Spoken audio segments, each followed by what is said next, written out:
많은 순서로 따지면 누가 가장 고민이 많을까요? 아마 우리 공화당에 계신 당원 여러분들 아마 고민들이 굉장히 많으실 겁니다. 아픈 패배가 있었기 때문에 또 그 패배가 좀 채 잘 극복될 가능성이 잘 보이지 않기 때문에 보수 진영 전체가 지금 무너져 있고 함몰해 있고 또 그 안에서도 분열되어 있고 또 상당수 세력들은 아예 이제는 좌파를 닮아가 가지고 아주 음모론에 또 함몰되어 있고 그 음모론이라는 데는 한번 함몰되면 끝입니다. 그런데 어떻든 그렇습니다. 그 가운데 본인도 그렇고 참이 우리 공화당의 참패를 끌어안고 당을 다시 추스리고 있는 조원진 대표를 모셨습니다. 고민을 같이 좀 나눠보도록 하겠습니다. 조 대표님 어서 오십시오. 와주셔서 고맙습니다. 지장 나와야 되는데 늦었네요. 아니 어떻게 지내십니까? 저희들 뭐 선거 결과 잘 아실 테고요. 네. 저는 사실은 이제 가족 회의를 통해서 정기 은퇴를 해야 되겠다. 네. 이런 이제 우리 아들 군에 가 있는데 군에 가기 전에 그런 결정을 하고 당무를 한 70일을 안 받죠.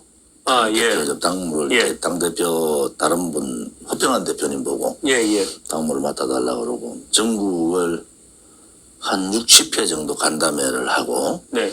제가 좀 만나보고 싶은 사람들 그러니까 동네를 쭉 다 다니시는 거죠? 지역구를. 전국을 다 네. 다니죠. 전국을. 네.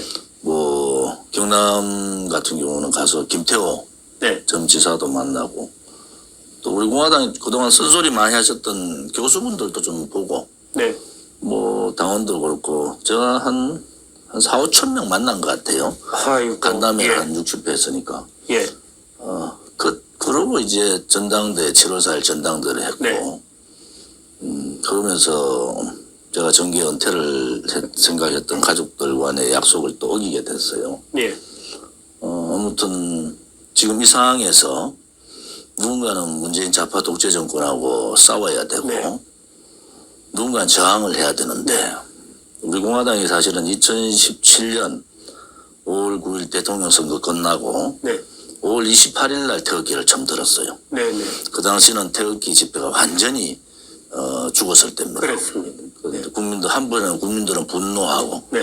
그러니까 그게 탄핵 끝나고 이제 문재인 정권이 출범하고 그리고 20일 만에 저희들이 이제 태극기를 들기 시작해서 네. 그때 들었던 근본 이유는 누군가 저항해야 된다. 네. 박근혜 대통령에 대한 탄핵은 거짓이다. 네.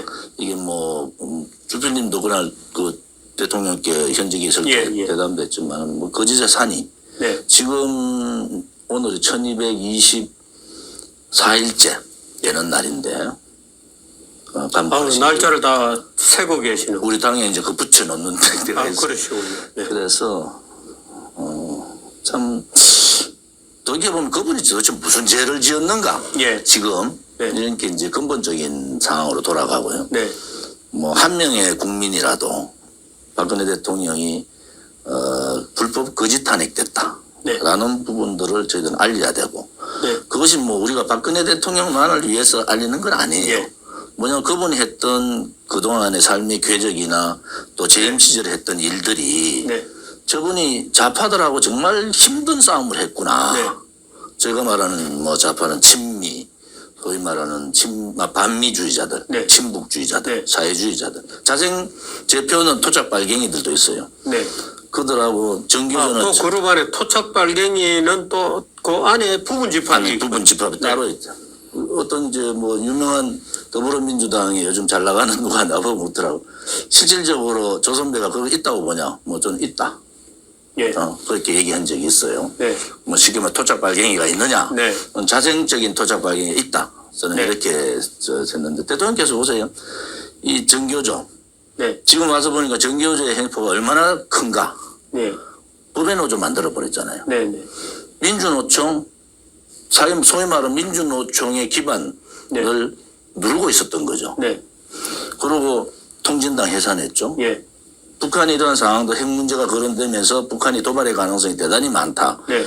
해가지고 개성공단 폐쇄했지 않습니까? 그래 역사 문제가 미래 세대한테 대단히 중요한데 네. 지금 역사의 왜곡이 너무 심하다. 네. 이래서 이제 국정교과서 작업을 한 거잖아요. 예. 그런데 그분이 했던 일들을 여러 가지 보면은 역대 대통령이 하지 못한 네. 소위 말하는 좌파들, 사회주의자들, 진보주의자들하고 싸운 거예요. 네. 그러니까 뭐 중국 공산당이나 북한은 뭐 김정은 그 타격 때까지 우리가 만든 거 아닙니까? 네. 네. 그렇게 가니까 김정은으로 봐서는 화들짝 놀란 거죠. 네. 그러니까 뭐 대통령 죄 없는 대통령을 그냥 마녀사냥하듯이 제가 80가지의 거짓말을 네. 가지고 뭐 정확한 숫자는 아니지만 80여 명의 패널들이 네. 6개월 동안을 인신 공격한 거 아닙니까? 네. 마녀 사냥했잖아요. 네. 네. 그런데 지금 그 중에서 맞는 게 있느냐? 그때 그렇게 80여 명의 패널이라고 하면 각 방송사 예. 어떤 뭐 종편 나왔던 사람들 한 80명 됩니다. 예. 소위 박근혜 대통령을 공격했던 진영에 가담한 뭐 지금 뭐 그 인원이 대개 한 80명 정도 논평가들이 되는 거예요. 이 정권에 많이 들어가 있죠. 네, 많기도 많고. 그들의 거짓말이 정말 뻔뻔하다. 예. 지금 와서 결국 박근혜 대통령이라는 분이 감옥 간 것은 39억짜리 말을 네. 삼성의 이재용이가 네. 최서원 씨한테 딸한테 줬느냐 안 줬느냐. 네. 그 외에는 뭐 K미르 아니죠. 없죠. 안종범 수첩 증거 채택 못했죠. 네. JTBC에서 그렇게 떠들던 태블릿 PC 안 되죠. 네. 이게 있을 수 없는 일들이 벌어졌잖아요. 네. 그게 이제 일반 보수 우파 국민들 중에는 이제 지나가는 일이니까 네. 그냥 넘어가자. 이런 건 어떻습니까? 뭐 천천히 제가 여쭤볼 생각입니다만은 지난번 4.15 총선으로 이제 박근혜 문제도 잊혀지게 되었다. 박근혜 전 대통령이 뭐 무고가 있느냐 하는 문제도 이제는 끝났다. 정치에서는 얘기하지 마라. 이제 심판은 끝나버린 거다. 그거는 좌파들이 바라는 거죠. 네.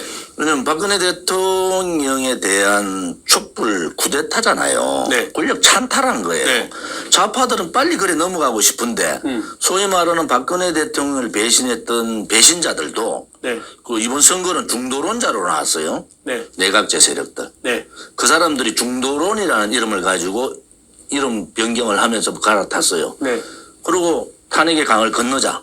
네. 제가 그때 뭐라 했느냐. 탄핵의 강을 가면 다 빠져 죽는다. 네. 이거는 대한민국의 역사에서 대단히 중요한 역사적인 사건인데 이것을 그냥 쉽게 건너가면은 네. 좌파들은 선거 때마다 끌고 나올 거다. 네. 그럼 우파는 어떻게 해야 되냐. 공격적으로 가라. 네. 탄핵의 근본부터 따져보자. 그리고 문재인 정권이 지금 하는 거하고 비교해보자. 네. 도대체 박근혜 대통령이 뭐 때문에 탄핵이 됐는가?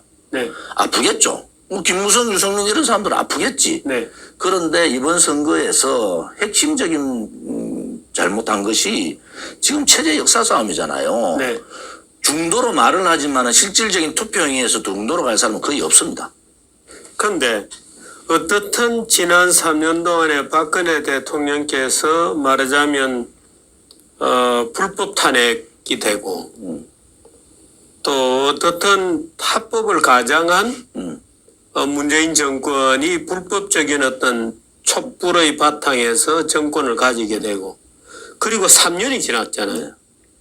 3년이 지났는데 보수가 재건되기는커녕 오히려 지난 4.15 총선에서 괴멸되어 버렸다 이겁니다.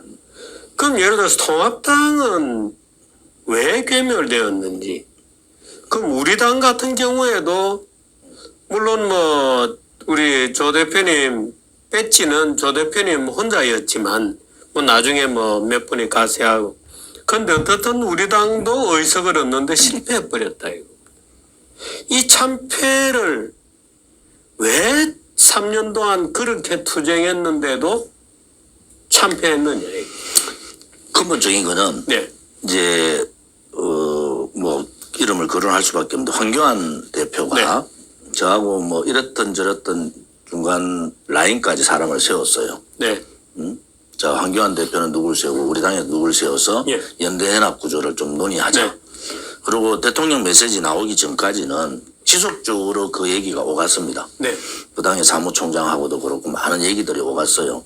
그런데 대통령의 메시지는 이거였어요. 대통령 네. 메시지는 정확하게 던진 거예요. 네. 자, 박근혜 대통령 바깥에 편지. 태극기 분들한테 죄송하고 감사하고 죄송하다. 네. 이 표현이 들어가잖아요. 그리고 거대 야당으로 같이 뭉쳐달라. 네. 자, 그러면은 힘을 가진 사람 누구예요? 거대 야당이잖아요. 네. 그럼 거대 야당이 박근혜 대통령 메시지는 바깥에 고생했던 걸 다 포용해서 껴안으라는 거 아닙니까? 그런데 바깥에 있는 태극기 세력들을 거꾸로 몰고 심지어 최고위원회에서 뭐 막말까 쌍말까지 욕까지 하면서 그렇게 몰아버렸어요. 네. 그걸 발로 차버렸잖아요. 네. 결과가 그래 나올 수밖에 없는 상황. 네. 왜냐하면은 우리가 바랬던 것은 황교안 대표가 그렇게 믿어달라 하는 얘기는 우리 믿었는데 그러면 전체 보수가 하나로 뭉칠 수 있는 통합의 그림을 좀 그렸어야 된다. 네. 거기에 중도론자들이 반기를 들고 들어온 거 아닙니까? 네. 중도론을 얘기하면서. 네. 그래서 중도론자들의 허상이 이번 선거를 완전히 참패로 만들었다. 네. 그렇지 않고 바깥의 세력을 모으면은 그 세력의 표뿐만이 아니고 많은 사람들이 투표율이 높아집니다. 네. 우파가. 네. 그러면서 이길 수 있는 구도가 되는데 네. 바깥의 세력들은 다 도외시하고 네. 세력들은 예를 들어서 뭐 김영환 같은 사람, 민주당에 있던 사람 뭐 도덕적으로도 절대 좋지 않아요. 네. 그런 사람들이 최고위원회 들어가서 잣대를 가지고 태극기 네. 구국 세력들을 잣대를 가지고 한 거예요. 네. 그 안에서 어떤 얘기까지 했느냐. 저 사람들하고 손잡으면 선거 진다는 얘기였어요. 네. 저는 그렇지 않다고 보거든요. 네. 오히려 황교안 대표가 할 수 있었던 이런 전체 보수를 하나로 묶는 역할을 했으면은 네. 황교안 대표도 선거에 지더라도 살아났다. 네. 근데 결국 그래 못했잖아요. 황 대표는 왜 그렇게 되었을까요? 뭐 좀 따가운 얘기 하면은 이런 거예요. 야당 지도자의 덕목은 예. 우선 자기 희생이야. 네. 희생을 통해서 국민을 감동을 시켜야 되지 않습니까? 네. 네. 진정한 희생인가 아닌가는 국민들이 본다고요. 예. 황 대표가 정말 그렇게 국민들한테 다가가고 이 문재인 좌파 독재 정권의 행포에 더 이상 국민들이 놀아나면 안 됩니다. 예. 하고 깃발을 들고 자기 희생을 했으면 국민이 따라왔을 거예요. 네. 그런데 황 대표 그걸 못했다고. 네. 그리고 또 하나는 지도자는 그림을요. 우리 주필님처럼 그림을 90%는 자기가 그려야 돼요. 네. 자기가 대강 그림을 그려놓고 자 과거에 이랬고 현재 이랬고 미래는 이런 구도가 갈 거다. 네. 엄청난 노력이 필요하겠죠. 네. 그 다음에 10%를 조언을 받아야 되는 거예요. 네. 90%를 조언을 받으면 조언 받다가 끝나잖아요. 네. 그게 안 돼 있었다는 거예요. 아니 그 조언이라는 것도 정치판에 이 브로커들이 들어온 것 같습니다. 제가 뭐 중도론자들이 이름을 얘기할 수도 있습니다만은. 저는 뭐 이런 얘기하죠. 자 공천위원장 했던 김용호. 네. 그 다음에 중도론자 메신저 각 정권마다 정권을 망하게 했는 박영준. 예. 자, 이 깃발 들었잖아요. 네. 자, 뒤에서 김무성. 네. 응? 중도론자, 내각제론자. 이 사람들이 판을 그래 끌고 간 거예요. 자, 네. 바깥에 태극기 애국 세력들이 얼마나 힘든 투쟁의 과정을 했느냐. 다들, 예. 지성이 입 닫고 있고, 네. 지식인들 다 도망가고 있을 때, 정당은 입 닫고 있을 때, 바깥에 태극기 애국 세력들이 한거한 거잖아요. 네. 자, 그분들에 대해서 평가를 하더라도, 네. 극우를 몰면서 그렇게 가는 건 안 맞지 않냐. 결국은 그 사람들이 황 대표가 나름대로의 소신이 있으면은 네. 자기가 그런 부분을 설득을 해야 되잖아요. 이번 총선이 문제가 아니고 네. 다음에 대통령 선거도 이번에 네. 통합하지 않으면 다음 대통령 선거 때 우리를 만약에 바깥에 있는 우리 공화당이나 바깥에 극우 외국 세력들을 발로 저렇게 차버리고 네. 우리를 극우 세력으로 몰면 다음 대통령 선거 때 같이 하자 하면 저 사람들 하겠느냐. 네. 이런 설득을 해야죠. 네. 그래서 총선을 통해서 하나 될 수 있는 모습을 갖춰야 되잖아요. 네. 그런데 대통령 메시지 나오기 전까지는 네. 미래통합당하고 저하고 라인이 많이 돼 있었어요. 네. 네. 서로 얘기도 많이 하고 그렇군요. 어떻게 해야 갈 거냐 이런 얘기가 네. 많았는데 대통령 메시지 나오는 이후부터 우리가 25일 동안 공천을 안 하고 기다렸다니까요. 네. 공천을. 그렇게 미루면서 계속 미래통합당 보고 만나자. 우리 조건이 어디 있어요? 일단 만나자. 네. 그런데 다 외면했지 않습니까? 네. 이제 어떻게 할 거냐? 자, 이제 서울시장 선거, 다음 보궐선거이고 대통령 선거인데 네. 당신들이 우리 바깥의 세력들 전부 극우라고 발로 몰아쳤는데 네. 뭐 김무성 말대로 이제 태극기 다 죽었다 이런데 태극기 안 죽었습니다. 네. 국민의 분노가 있고 저항이 있고 진실이 있는데 어떻게 태극기가 죽어요? 네. 단지 하나 저 사람들이 그렇게 나왔다. 다음에 이제 대통령 선거 때 어떻게? 이제 보궐선거 다가왔어. 네. 어떻게 할 거냐. 그때도 그러면 자기들이 탄핵의 강 건너고 이 탄핵의 문제는요. 이런 식으로 수세적으로 탄핵을 하면은 정치판에 선거에서 백전백패입니다. 네. 탄핵은 근본을 가지고 네. 무엇이 잘못했느냐. 네. 너희들이 무슨 거짓말을 했느냐. 네. 이렇게 해야 되지. 네. 그냥 좌파들 또 민주당 또 뭐 사회주의자들 친북주의자들 네. 생각대로 탄핵을 그런 식으로 정의를 하고 네. 그것을 수용하는 입장에서 선거를 치르면 이길 수가 없어요. 네. 그럼 그래서. 그걸 꺼놓고 그 안에서 노는 거죠. 그러니까 이제는 뛰어넘자. 네. 이제는 정확하게 이 정권의 실체를 알았기 때문에 네. 정면 돌파하자. 이제는 이 정권이 무엇을 잘못했고 예. 앞으로 이 정권이 어떻게 갈 거냐.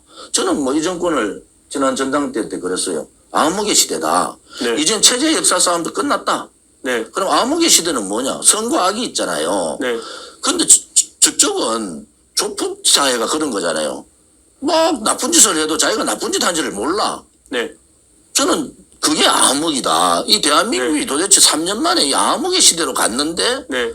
지식인들과 소위 말하는 정당, 정치인들은 뭘 했느냐. 네. 뭐 저도 반성을 많이 하고 있지만 저는 사실 한 명의 국민들한테라도 이 좀 알려야 되겠다. 네. 제가 문재인 정권을 독재 정권이라고 제가 명명을 제일 먼저 했어요. 네. 처음에 뭐 한 두 달, 세 달 만에 좀 독재라고 해서 왜 첫째는 우선 언론 방송 장악했다. 두 번째는 권력기관을 완전히 장악해버렸다. 네. 권력기관 장악이라는 것은 소위 말하는 상권 분립의 기본적인 자유민주 체제의 기본을 흐트려버린 거잖아요. 네. 대의 정치를 무너뜨리고 네. 나머지가 저거예요. 장기 집권 업무를 가지고 있느냐 없느냐. 제가 정치학을 전공했잖아요. 네. 장기 집권 업무를 노골적으로 해달라는 얘기했다고. 네. 아, 이 정권은 우리가 한 번도 경험하지 못한 사회주의 네. 좌파 독재 정권이다. 네. 그러니까 그걸 맞으면서도 국민들이 설마 그러겠어? 문재인이 그래도 뭐 우리 대통령인데 설마 그래까지 가겠어? 제가 만난 많은 사람들의 지식인들은 그래 얘기하더라고요. 네. 근데 저는 정반대죠. 벌써 갔다. 오케이. 지금 이 문재인 정권의 성격에 대한 분석은 좀 더 두고요. 박근혜 대통령의 편지가 나온 다음에는 전혀 접촉이 없었군요. 접촉이 없었어요.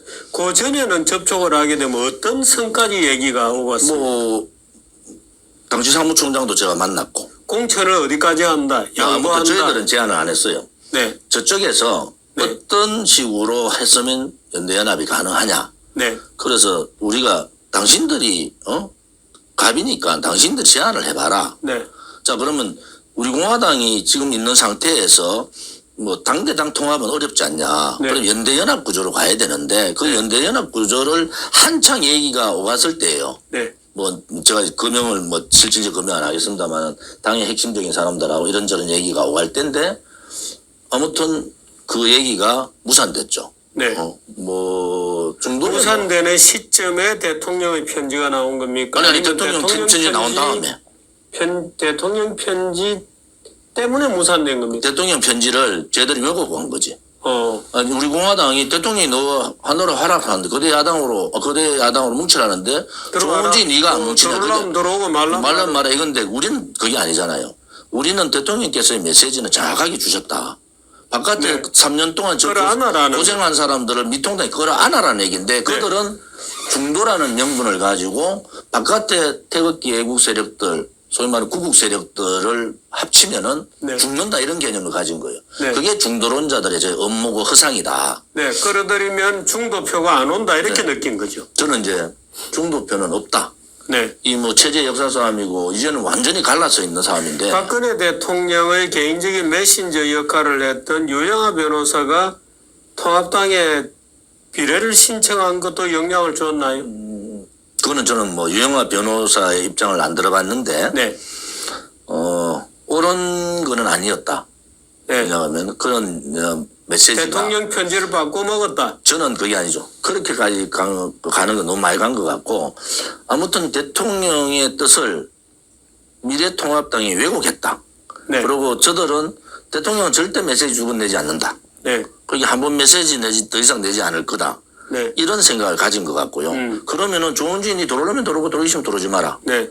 그리고 바깥에 애국 세력들은 전부 다 극우 세력으로 몰아버리고 네. 중도론자들로 봐서는 믿겠죠. 네. 믿을 거예요. 아마 소위 말하는 내각제 론자들 이 이름만 바꿨어요. 내각제론자들이 박근혜 대통령 탄핵에 보수 정당에 있으면서 그 정당이 만든 대통령을 배신했잖아요. 네. 이 사람들 내각제 세력들이었거든요. 네. 요거를 이름만 바꿔 중도론으로 바꾼 거예요. 네. 그럼 그들이 지금 제대로 됐느냐? 네. 잘못 간 거죠. 왜 잘못 갔느냐? 실질적으로 투표 행위는 네. 45대 45는 저는 갈라서 있다고 봐요. 나머지 10을 가지고 하는데 이 10의 네. 표의 문제가 아니고 누가 투표장에 많이 가느냐의 문제예요. 네. 누가 제대로 내가 이번에 한번 뒤집을 수 있다. 네. 이런 확신을 가지고 손에 손잡고 왜 행동은 우리가 강하잖아요. 네. 바깥에 있는 내국 우파 국민들이 대단히 빠르다고요.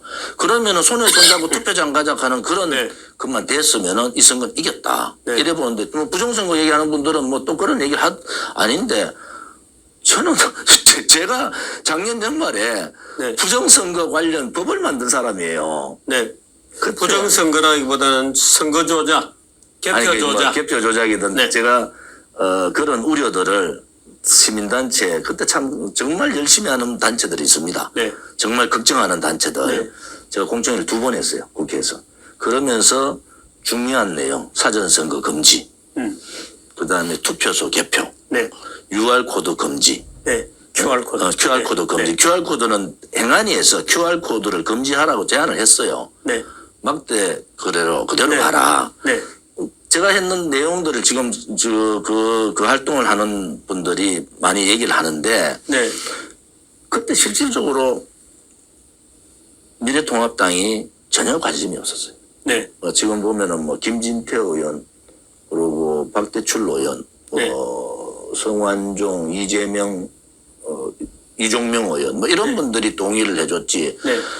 제가 뭐 사실은 엄청나게 노력을 했는데도 저를 포함해서 11사람밖에 안 돼요. 아니 그건 사실은 뭐 선관위에서조차 그 QR코드 문제를 빨리 어떤 넣어주든지. 아니 선관위에서도 네. 제가 국감할 때도 선관위에다가 네. 제시도 했죠. 네. 이런 문제점이 있다. 네. 예. 이게 현상이 일어나든 안 하든 국민이 의심을 하면은 의심을 네. 풀어줘야 되는 거 네. 아니냐. 네. 의심을 풀어줘야 돼. 선관위 제가 소극적으로 했기 때문에 이런 상황들이 벌어진 거예요. 네. 그래서 저는 제가 우리가 지금 183차 뭐 그동안 중국 패럼 외에는 매주 했잖아요. 네. 저희들 한번 비용을 한번 추산해 봤더니 우리 공화당은 사실 집회 한번 하면은 1,000만 원 안 들어갑니다. 네. 그런데 그 많은 사람이 하도. 네. 그런데 우리가 전체적으로 다 각자 회비내가 들어오잖아요. 네. 지방수도 올라오고 한 500억 쓴 거예요, 우리가. 183번 집회하는데. 집회한 한 500억 쓴 거예요. 그러면은 그 많은 돈들을 쓰면서 우리가 주장했던 부분들이 그렇게 하면서도 우리 공화당 집회에 왜 안 오냐고 비판 안 해요. 네. 그냥 한 사람이 국민들한테도 박근혜 대통령 탄핵이 네. 불법이었다는 거. 네. 문재인 정권이 좌파 독재 정권이다. 네. 이런 걸 알리기 위해서 한 거지. 네. 우리가 집회하는데 네. 안 온다고 우리가 막 저 사람 왜 안 오냐고 막 공격 안 합니다. 네. 저는 시민단체가 앞으로도 네. 건전한 시민단체는 이제 저항의 불꽃이 분야별로 번져야 됩니다. 우리가 5월 28일 태극기 처음 들 때의 네. 심정이 다 죽었는 태극기 국민들의 용기를 드리기 위해서 우리가 앞장설 테니까 네. 태극기 드십시오. 네. 이번에 이제 8월 15일 집회가 못 살겠다 끌어내자. 네. 구호가 그거예요. 네. 그다음에 국민 저항권 발동. 네. 이것이 구호인데 우리 공화당이 앞장서겠다. 네. 우리가 정당이니까. 네. 이번 다음 주에 집회 있죠. 다음 주죠. 다음 주입니다. 8월 15일. 뭡니까? 그거 한번 볼까요? 네. 그래서 예. 네, 이거군요. 못 예. 살겠다 끌어내자. 가자 한국은행. 한국은행 앞에 이제 위치입니다. 저거는. 예. 행진이 명동으로 해서 을지로로 해서 이렇게 돌아오죠. 그렇군요. 그러면 8월 15일 날 일반 또 다른 시민단체들이 그건 어디서 합니까? 지금 광화문에서 하신다는데 네. 아무튼 정광훈 목사 집회가 중심으로. 서울시가 이제 경찰이나 서울시 쪽에서 거부를 했어요. 네. 우리도 이제 신청 넣었는데 거부를 당했거든요. 네. 대규모 집회 안 된다는 거야. 그래서 네. 우리는 정당이잖아요. 정당이라서 그럼 집회될 수 있는 데가 어디냐? 그래서 이 한국은행 한번 보세요. 한국은행 얘기하는데 또 없애버리네. 한국은행 앞이 집회 네. 신고가 가능한 지역입니다. 그렇군요. 그래서 7월 25일 날 우리가 여기서 했죠. 네.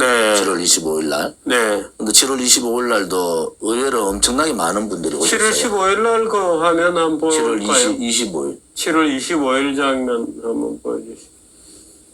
이거 이제 8.15에 하는 거고, 낮 12시군요. 네, 요거는, 저기 정명 예, 정명, 아나운서가 예, 그 추도 거기는 돌아가신 지 2년 되는 벌써 그래 됐습니까? 네, 네, 그렇군요. 저기 단상에 보면은 다 젊잖아요.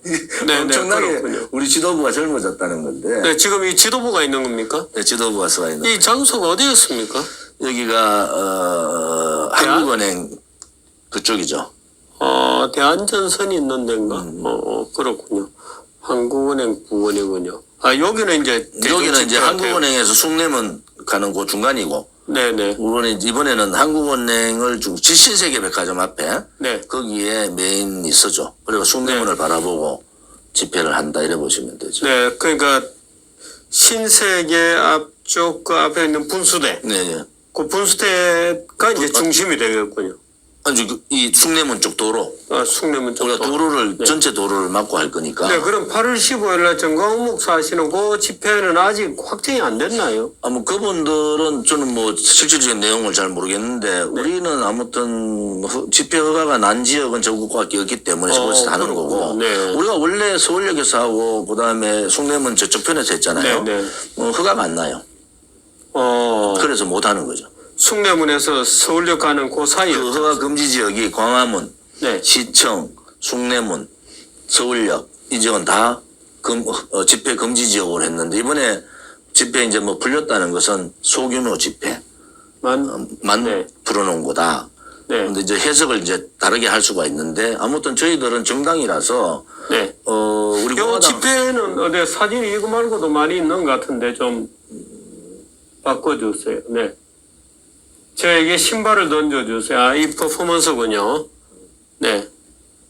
아마 이번에 많은 네, 요거 땀 사진 좀 바꿔주세요. 퍼포먼스들이 있을 겁니다. 네, 이게 있고. 한민호, 지금 한민호 국장은 전략기획본부장. 전략기획본부장이시군요. 네. 이분은 이제 한미연합사 작전 왼쪽에, 조금 전에 사진 왼쪽에. 네. 작전부장했던 분. 네, 그러시군요. 네. 그렇죠. 요 다음에 이제 다 젊잖아요. 단상이고 이 단상에 있는 분들은 뭐 하는 분들입니까? 좀 전에 그 사진. 최고위원. 저쪽이 최고위원 뭐 이런 분들. 굉장히 젊으네요. 젊어졌죠. 46세 평균 46세니까. 네, 요즘 뭐 46세는 아주 청춘입니다. 요 다음 사진. 많이 왔군요. 많이 오셨어요. 많이 오셨어요. 지금 이게 차가 두 대인데 두 대 쫙 끝이잖아요. 네네네. 쫙 끝까지 꽉 찼는데 아무튼 뭐 그날은 신발 퍼포먼스가 있고 뭐 이래서 방송사들이 꽤 많이 왔더라고요. 네. 그건 어떻습니까? 저 사진 거의 다 봤습니까? 또 있나요? 삶은 소대가리. 사진을 재밌게 만들었군요.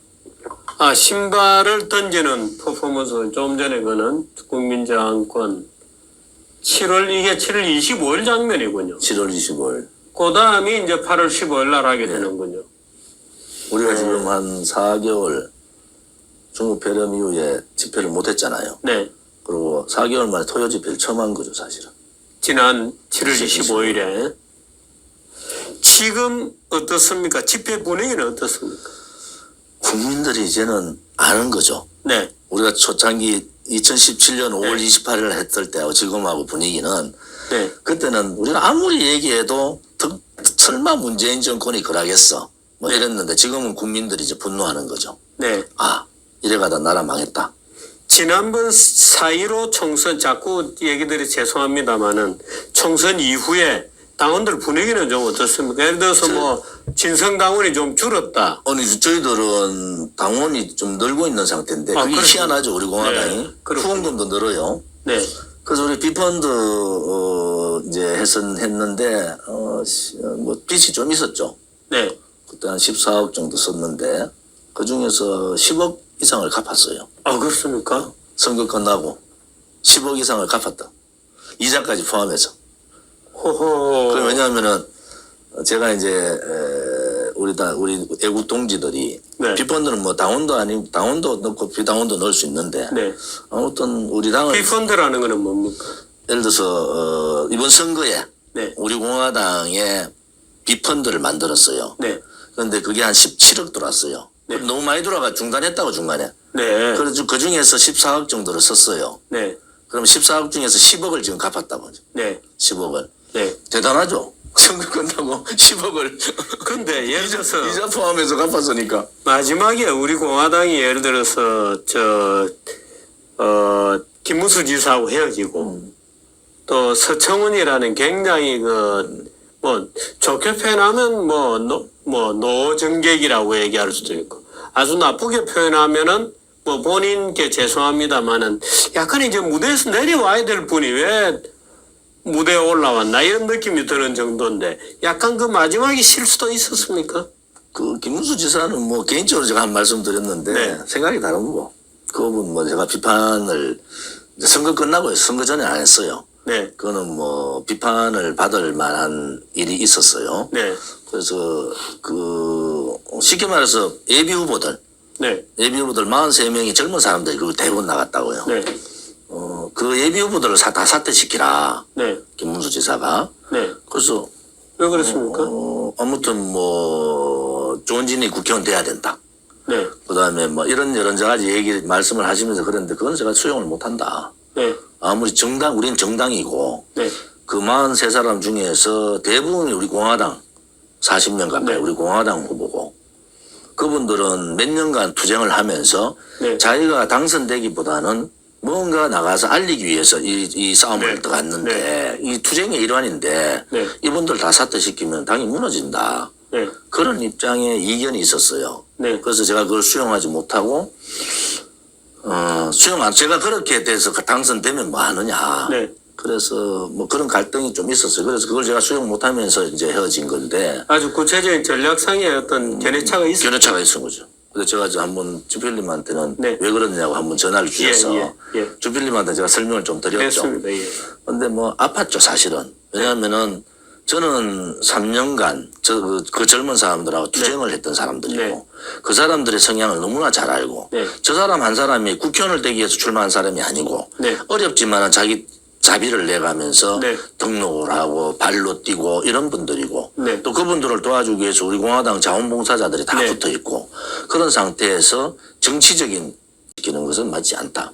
네. 결정적인 그런 부분이고 또 하나는 아무튼 김문수 지사의 입장에서 보면은 네.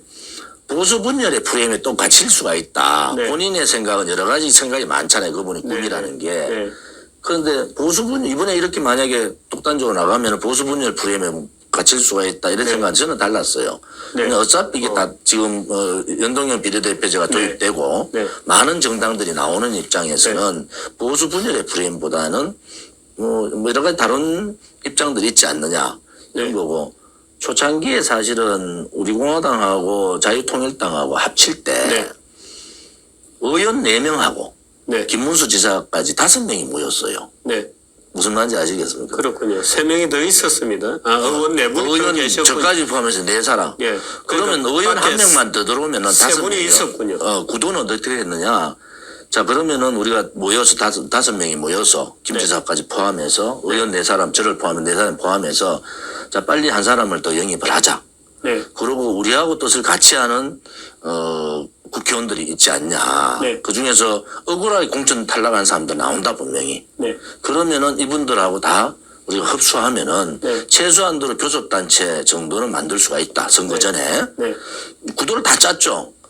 구도를 다 짰어. 근데 지금 와서 보면은 차라리 우파 분열이나 욕을 먹더라도 그 길로 내쳐 매진했던 게 맞았죠. 갔어야죠. 그다음에 지금 보면. 정광훈 목사님을 사실은 김문수 지사하고 저하고 뵀잖아요. 네. 뵙는 자리에서 우리 두 사람한테 열심히 잘해달라고 말씀을 하셨거든요. 네. 그 다음에 이제 상황들이 좀 바뀌었는데, 네. 뭐 바뀐 거에 대해서 저는 얘기하기가 쉽지 않고, 아무튼 처음에 시작할 때 의원 4사람과 김문수 지사, 이 5사람이 이제 우리 공화당을 중심으로 자유통일당 합당한다. 네. 그리고 그때 한 명 더 모시고 오는 거는 그렇게 어렵지 않았어요. 한 명을 모시고 와서 5명을 하면은 기본적인 선거법상 국회의원이 5명 되면 모든 토론회를 기존 정당들 네. 미래통합당이나 더불어민주당하고 같이 토론할 수 있어요. 네. 그럼 우리 공화당 입장에서는 젊잖아요. 3당에는 들어가는 거죠. 아니, 세 그게 번째 당, 세 5개 번째 정도 되면 정의당까지 포함해서 네 개는 4개 들어가니까. 그래서 모든 토론회를 다 가면은 우리 공화당 후보들이 젊고 또 이분들이 트레이닝이 많이 돼 있다고 집회를 네. 통해서 교육도 많이 받고 그래서 나가면은 굉장히 좋은 이미지를 줄 수 있고 이 박근혜 대통령의 불법 탄핵 문제 또 문재인 정권의 잘못된 정책 이런 걸 정확하게 할 수 있다 이래가지고 이제 짠 거예요. 네. 짜고 아무튼 선거 전까지는 교섭단체를 만들어 가겠다. 이런 구체적인 내용들을 좀 준비를 했습니다. 네. 그리고 누구를 어떻게 이제 그때는 저쪽에서 공천이 안 됐기 때문에 좀 기다렸지만은 네. 공천되면은 억울한 사람들이 있다. 그 대신 우리가 뜻을 같이 하는 사람은 받아들여서 네. 교섭단체로 가자. 네. 그러면서 연대연합을 하자. 네. 그러되면 자연스럽게 연대연합 구도가 그 됩니다. 4명 중에 3명이 안 들어왔군요. 아니요, 들어왔죠. 들어온 게 이제 서청원, 저하고 서청원 대표하고 그다음에 김순례 의원하고 김순례 의원. 네. 그다음에 정종섭 네. 정종섭 의원은 도망가 버렸나요? 그 들어왔죠. 들어와서 그 회의를 통합 회의를 그렇게 한 거예요. 아니 그 실제로 합당하지는 않았잖아요. 아니 합당 회의를 네. 자 합당을 한다. 통합을 하는 합당을 하는데 네. 이 합당을 할 때 들어올 수 있는 멤버들이 모여가지고 네. 자 그러면은 합당할 때 그럼 김문수 지사를 공동대표로 해달라고 그래서 아니 우리가 세가 엄청나게 큰데 네. 그래서 이제 서청원 대표가 그래도 대권 후보 아니냐 네. 그래 이제 공동대표를 합시다 이렇게 해가지고 다 구도를 짠 거예요. 네. 뭐 내가 금연 안 하지만은 다 짜놓고 한 사람이 없어졌어요. 네. 그런 상황이 벌어졌는데 아무튼 저희들이 처음에 갔던 구도가 맞았다. 그러면은 의원 5명이 되면은 아무튼 정부 보조금도 많이 나오지만은 네. 모든 토론회 후보자들 나갈 수 있다는 네. 거. 그다음에 교섭단체를 만드는 교두부를 만들어 놓는 거 아닙니까? 네. 그런 과정들이 다 있었어요. 그때 지금 와서 생각하면 우리 조원진 대표가 예를 들어서 모든 걸 다 던져버렸으면 가능했던 거 아닌가요? 저는 다 던진 거죠, 사실은. 아니 그러니까 예를 들어서 야 우리 당은 당원이 얼만데 예? 당 조직은 우리가 가져야지. 그런 거 아니에요. 왜냐하면은 모든 부분을 5대5로 했어요. 네. 당대표도 공동대표지만은 네. 모든 당직도 5대5. 네. 모든 거를 반으로 딱 나눴다고요. 네. 그러니까 세로 보나 당원으로 보나 뭐 모든 자산으로 봐도 우리가 한 10배, 20배 되잖아요. 예. 그런데도 그걸 다 포기했어요. 그리고 네. 다 5대5로 해가지고 선대위를 구성해 그쪽 다 넘겨버리고 네. 이제 우리는 4명이서 매일 2시부터 4시까지 한 2시간 회의를 매일 했어요. 네. 4사람이 앉아서. 그런데 처음에 구도대로 갔으면은 아마 새로운 대한정당의 모습이 나왔을 거다. 그때는 이제 예를 들어 우리가 교섭단체 되면 연대연합 안 할 수가 없잖아요. 네.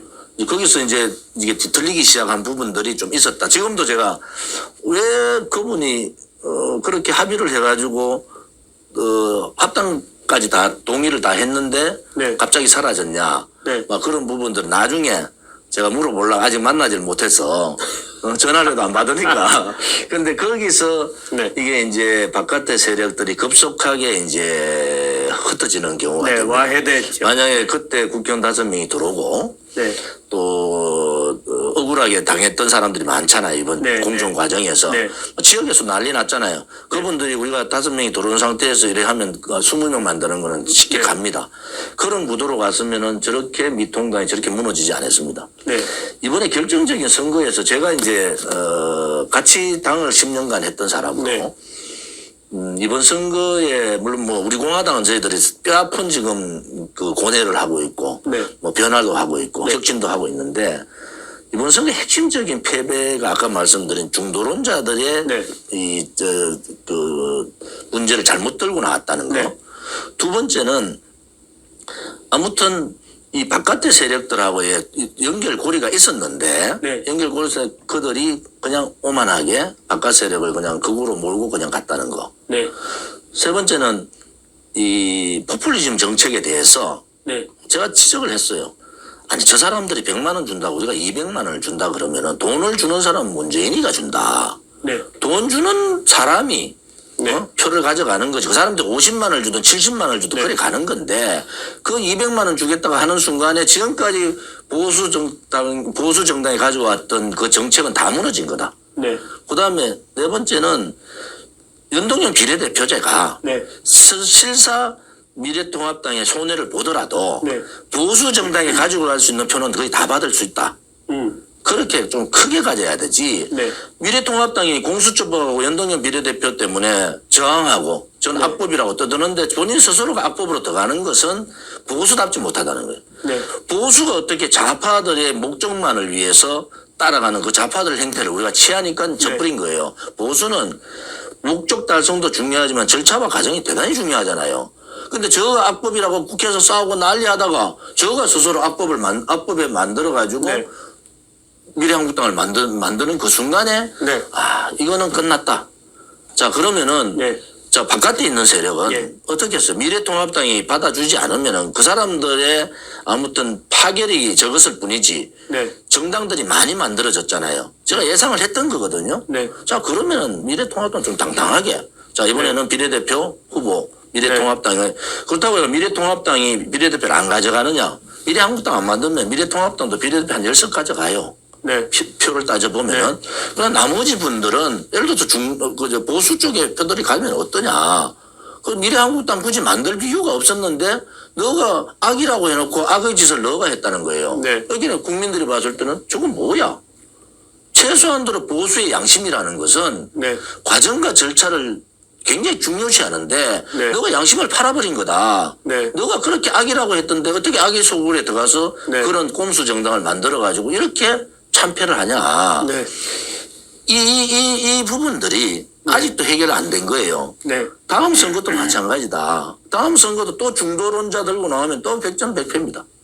탄핵의 문제를 네. 수세로 가는 순간에 또 100점 100패예요. 근데 어떻든 그건 이제 통합당의 문제고 우리공화당 또는 통합당과는 어떻든 이 박근혜 대통령 문제라든가 여러 문제에서 생각을 달리하는 좀 더 강력한 보수권의 새로운 당이 필요하다.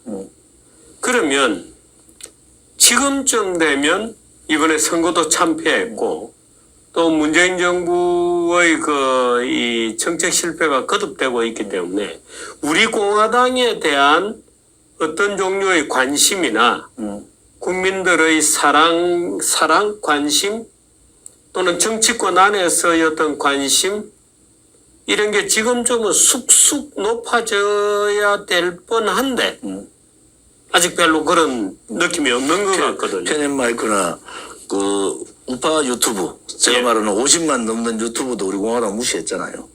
실어줘야 되는 거예요. 네. 우리 공화당 활동을 네. 저희들도 노력하겠습니다만은 네. 좌파 언론들은요 어차피 제가 좌파 국회의원 얘기 예를 들어서 하면은 저하고 예. 가까운 사람이 저보고 그러더라고. 사실 우리 공화당이 좌파들 무서워한다는 거예요. 네. 이 조직이 무섭다. 옛날에 노무현 대통령 만들던 조직보다 훨씬 강한 조직이 생겼는데 네. 우리가 보다도 보수 자체에서 우리 공화당을 죽이고 있으니까 자기는 쳐다보고 있대요. 네. 이 세력이 커지면 골치 아픈데 이 세력이 보수 자체에서 하는데 그래서 제가 이런 거예요. 자, 우리 공화당이 엄청난 힘든 투쟁을 3년간 했는데 네. 그러면은 최소한도로 보수라는 분들은 네. 지켜봐 주든지 그렇지 않으면은 관심을 가져야 되는데 왜 그렇게 우리 공화당을 그렇게 힘들게 하고 왜 그렇게 하느냐. 우리가 보수 분열 세력이 아니에요. 네. 보수가 잘못 가고 있는 정당의 괴력, 소위 말하는 상호와 같은 역할을 하는 거예요. 상호와 네. 같은 역할을. 자, 보십시오. 선거 때만 되면은 우리 정주필님하고 저하고 생각이 같은 게 있더라고. 선거 때만 되면은 원로라는 분들이 나와요. 네. 국회의장 했던 분들, 뭐 총리 했던 분들. 이번에 정원훈 총리가 성명서는 저는 아주 시기적절하게 잘했다고 보는데 네. 이런 원로다라는 분들이 나와서 야, 거대 야당으로 뭉쳐야 된다. 그 말만 해요. 네. 선거 때만 되면은. 그러고 선거 끝나요. 네. 참패해도 그 사람들 얼굴 안 보입니다. 네. 그러고 또 선거 몇 개월만 있으면 또 나와요. 네. 또 나와서 또 이렇게 모아야 된다 그래요. 또 쓸데없는 얘기를 하죠. 자, 그러면은 누군가를 인물을 내세우고. 자, 그러면은 도대체 원로분들이 네. 좌파들한테 배울 것도 좀 배우자. 좌파들은 논쟁이 되고 이슈가 되고 서로 간에 문제가 되는 문제를 대단히 좌파 월탁회의를 통해서 네. 해결을 하려고 노력을 하잖아요. 네. 왜 선거철만 되면 그분들은 나와가지고 지금까지 미래통합당이 무슨 짓을 했는지 또 이번 선거에서 무슨 짓을 하고 있는지 그거는 전혀 상관없고 네. 그냥 뭉쳐라. 네. 이제 그런 원로분들은 이제 안 나오시는 게 맞다. 그분들이 국가를 위해서 또 국가에 녹을 묻고 그만큼 혜택을 받으면은 나라가 이렇게 망하는 상태에서는 그분들이 앞장들고 태극기를 들어야 되는 거예요. 네. 국민들을 설득을 그렇게 해야 되는 거예요. 그런데 선거철만 되면 나와가지고 군소정당 안 된다. 보수 분열이다. 그렇게 하는 것은 맞지 않다 이래 보는 거죠. 사실은 지난 4.15 총선에서 우리 공화당이 물론 정당의 모습을 갖고 있는 데는 거기밖에 없었으니까 더 강하게 땡겨서 야 되는데 못 땡겼어요. 그죠? 그거 맞습니다. 그거는 아까 처음에 구도를 짰고 네. 뭐 그 구도가 아니면은 사실 우리 공화당이 자유통일당하고 합칠 그런 큰 이유가 없었죠. 그렇죠. 각자 하는 네, 것도 네. 괜찮았거든요. 네. 그래서 뭐는 저는 다른 정당이 어떤 활동하는 데 대해서 저희 간섭을 안 해요. 또 하나는 우리 공화당은 다른 시민단체 활동하는 데 대해서 얘기를 안 합니다. 네. 시민단 열심히 해달라. 부동산 저항은 부동산 저항, 조세 저항은 조세 저항대로, 일자리 저항은 일자리 저항대로, 그 다음에 반중 저항은 반중 저항대로, 네. 뭐 이렇게 해달라는 거예요. 그런데 바깥에 있는 세력들도 정당을 한 만들어보면 대단히 힘듭니다. 네. 이게요, 정당이 지금 우리가 3년 되잖아요. 네. 그리고 40만 가까운 당원하고 이 4만이 넘는 책임 당원을 갖고 있는 정당을 네. 만들기는 대단히 힘들어요. 네. 자, 그러면은, 자, 저 정당이 가는 길이 틀리면은, 예를 들어서 우리가 뭐, 예를 들어서 친문재인, 친좌파 뭐 이게 아니고, 네. 우리가 가장 강력하게 문재인 정권하고 싸우고 있는 정당이고, 네. 힘들어도 태극기를 놓지 않고 끝까지 저항의 모습을 보이는 정당이고, 저도 지금 경찰, 검찰 조사를 대여섯 군데 받고 있잖아요. 기소된 것도 있어요. 네. 우리 당원들은요, 수십 명이 감옥 갔습니다. 네. 어떤 분은 분신 자살까지 했잖아요. 네. 또 수백 명이 부상을 입었어요. 이 3년의 투쟁 과정에서. 네. 이런 정당은 없었잖아요. 네. 그러면은 이제 편협 마이크나 우리 네. 보수의 유튜브들이 저 공화당이 도대체 뭔가 네. 저조적이 뭐기 때문에 이번 선거가 참패했는데도 전당대회를 통해서 다시 살아나고 네. 집회를 다시 주도하고 국민들한테 떳떳하게 나오는가 네. 라는 부분들도 좀 필요하다. 네. 그래서 저는 아무튼 좌파들이야 그렇다 치더라도 네. 이제 뭐 보수라고 자처하는 언론들 네. 특히 이제 유튜브가 얼마나 커졌지 않습니까? 네. 그런 분들 또 보수 시민단체 분들 저는 우리 공화당이 시민단체 간섭 안 하듯이 네. 시민단체도 저게 왼쪽이 아니고 오른쪽에 있는 정당이면은 아 이런 정당이 필요하다 이런 눈으로 좀 봐주면 좋겠다는 거고요. 네. 저 어제 이제 그저께 최고위원회 때 제가 얘기했는데 문재인 정권이 도대체 이제 중국이냐 미국이냐 선택하라 공개 선언했어요. 네. 네. 너가 이제 중국 미국이냐 선언해라. 네. 그러면은 거기에 따라서 우리가 너의 실체를 까고 이제는 진짜 문재인 정권 퇴진운동 지금도 하고 있지만은 네. 한미 동맹 미국을 버리면 한국은 죽는다. 네. 너 하지도 못하면서 국민들만 분열시키고 네. 북한 애들만 콧대 높여주고 네. 중국 속국 비슷하게 하는데 안 된다. 문재인이 반미면은 분명하지만 친 트럼프잖아요. 친중이 친중. 친 친시진핑. 트럼프. 친중을 하기 위해서 트럼프를 매수하죠. 이용하는 거죠. 트럼프를 제가 잘 지난번 미국 매수하고 갔는데 네. 트럼프 브레인 중에 한 분이 연구소 소장인데 이름은 안 밝힐게요. 그분이 미국 네. 사람인데 워싱턴에 한국의 로비 자금이 얼마 풀린지 아냐 묻더라고. 네. 제가 깜짝 놀랐어요. 다 알고 있는 거야. 네. 한국의 로비 자금이 워싱턴에 얼마가 엄청나게 풀렸다. 풀려 있습니다. 엄청나게 풀려. 뭐 전 세계가 일단 뭐 공식적으로 드러난 것만 해도 1등이니까 전 세계 1등. 아무튼 그 돈들이 다 어디로 갔느냐. 예. 지금 지금 트럼프 정부하고 트럼프의 정부의 속셈은 네. 제가 미국 갔을 때 대단히 중요한 사람을 만났는데 네. 뭐 노골적으로 얘기했다는 거예요. 네. 사회주의 경향이 너무 강하다. 네. 문재인 정권이 네. 그렇게 트럼프 직접 얘기했다. 네. 누구한테? 그 자리에 있었던 사람이 저한테 얘기를 하더라고요. 네. 네. 그리고 제가 이제 그 내셔널 프레스센터 거기에서 백악관 기자가 25명이 나왔어요. 예. 백악관 출입 기자가. 저렇게 저. 네. 그래서 컨퍼런스를 했는데 2시간 반을 했어요. 예. 이 정권의 실체가 뭔가? 문재인 정권의 실체가 뭐냐? 또 박근혜 대통령이 왜 탄핵의 상황이 왔는가? 네. 앞으로 이 정권이 가져갈 길이 뭔가를 네. 제가 설명을 했어요. 네. 2시간 반을. 한 30분 질의받았는데 제가 그랬어요. 미국 정부는 미국 상하원은 미군 철수가 절대 있을 수 없다고 보는데 네. 나는 그렇지 않다고 본다. 네. 당신들은 아직도 대한민국의 사회주의자들을 잘 모른다. 네. 이 뿌리를 잘 모른다. 음. 이 소위 말하는 친북, 친중 세력들을 잘 모르는데 네. 이 세력들은 당신이 생각하는 것보다 훨씬 더 악랄하다. 예. 상하원이 미국 국민이 돌아서게 만든다. 네. 한국으로부터. 음. 아주 미국 국민들이 환하게 그런 행동들을 반미 활동을 할 거다. 네. 그때는 상하원이 어쩔 수 없이 철수할 수밖에 없는 상황이 온다. 왜 미국 국민이 왜 거기에 주한미군 주둔하고 있냐. 당신들 그걸 강구하고 있는데 미국 국민의 민심이 돌아가면 어떨 할 거냐. 방법이 없지 않냐. 자, 그것을 나는 우려하고 있다. 이제 한번 나가면 못 들어온다. 못 들어오는 것은 제가 얘기했어요. 지금의 북한 핵의 문제는 다른 거 하나도 없다. 미국 겨냥, 일본 겨냥도 아니다. 한반도 적화다. 네. 미국 나가면은 그 다음에 동경부터 시작해서 일본에 한 6군데. 네. 미국 강한 같은데. 한국에 한 10군데 정도 핵딱 장착해가지고 딱 각도 맞춰놓고 네. 터지면은 3일만 하면 끝나잖아요. 미국 못 들어옵니다. 네. 자, 그런 상황을 우리는 예상을 하고 있는데 네. 자, 그런 상황이 됐을 때 미국은 무슨 역할을 할 수 있느냐. 네. 지금부터 미국도 정확한 얘기를 해야 된다. 네. 미국도 그냥 좋은 게 좋다 뭐 김정은이 어떻고 저떻고 그래 하지 마라.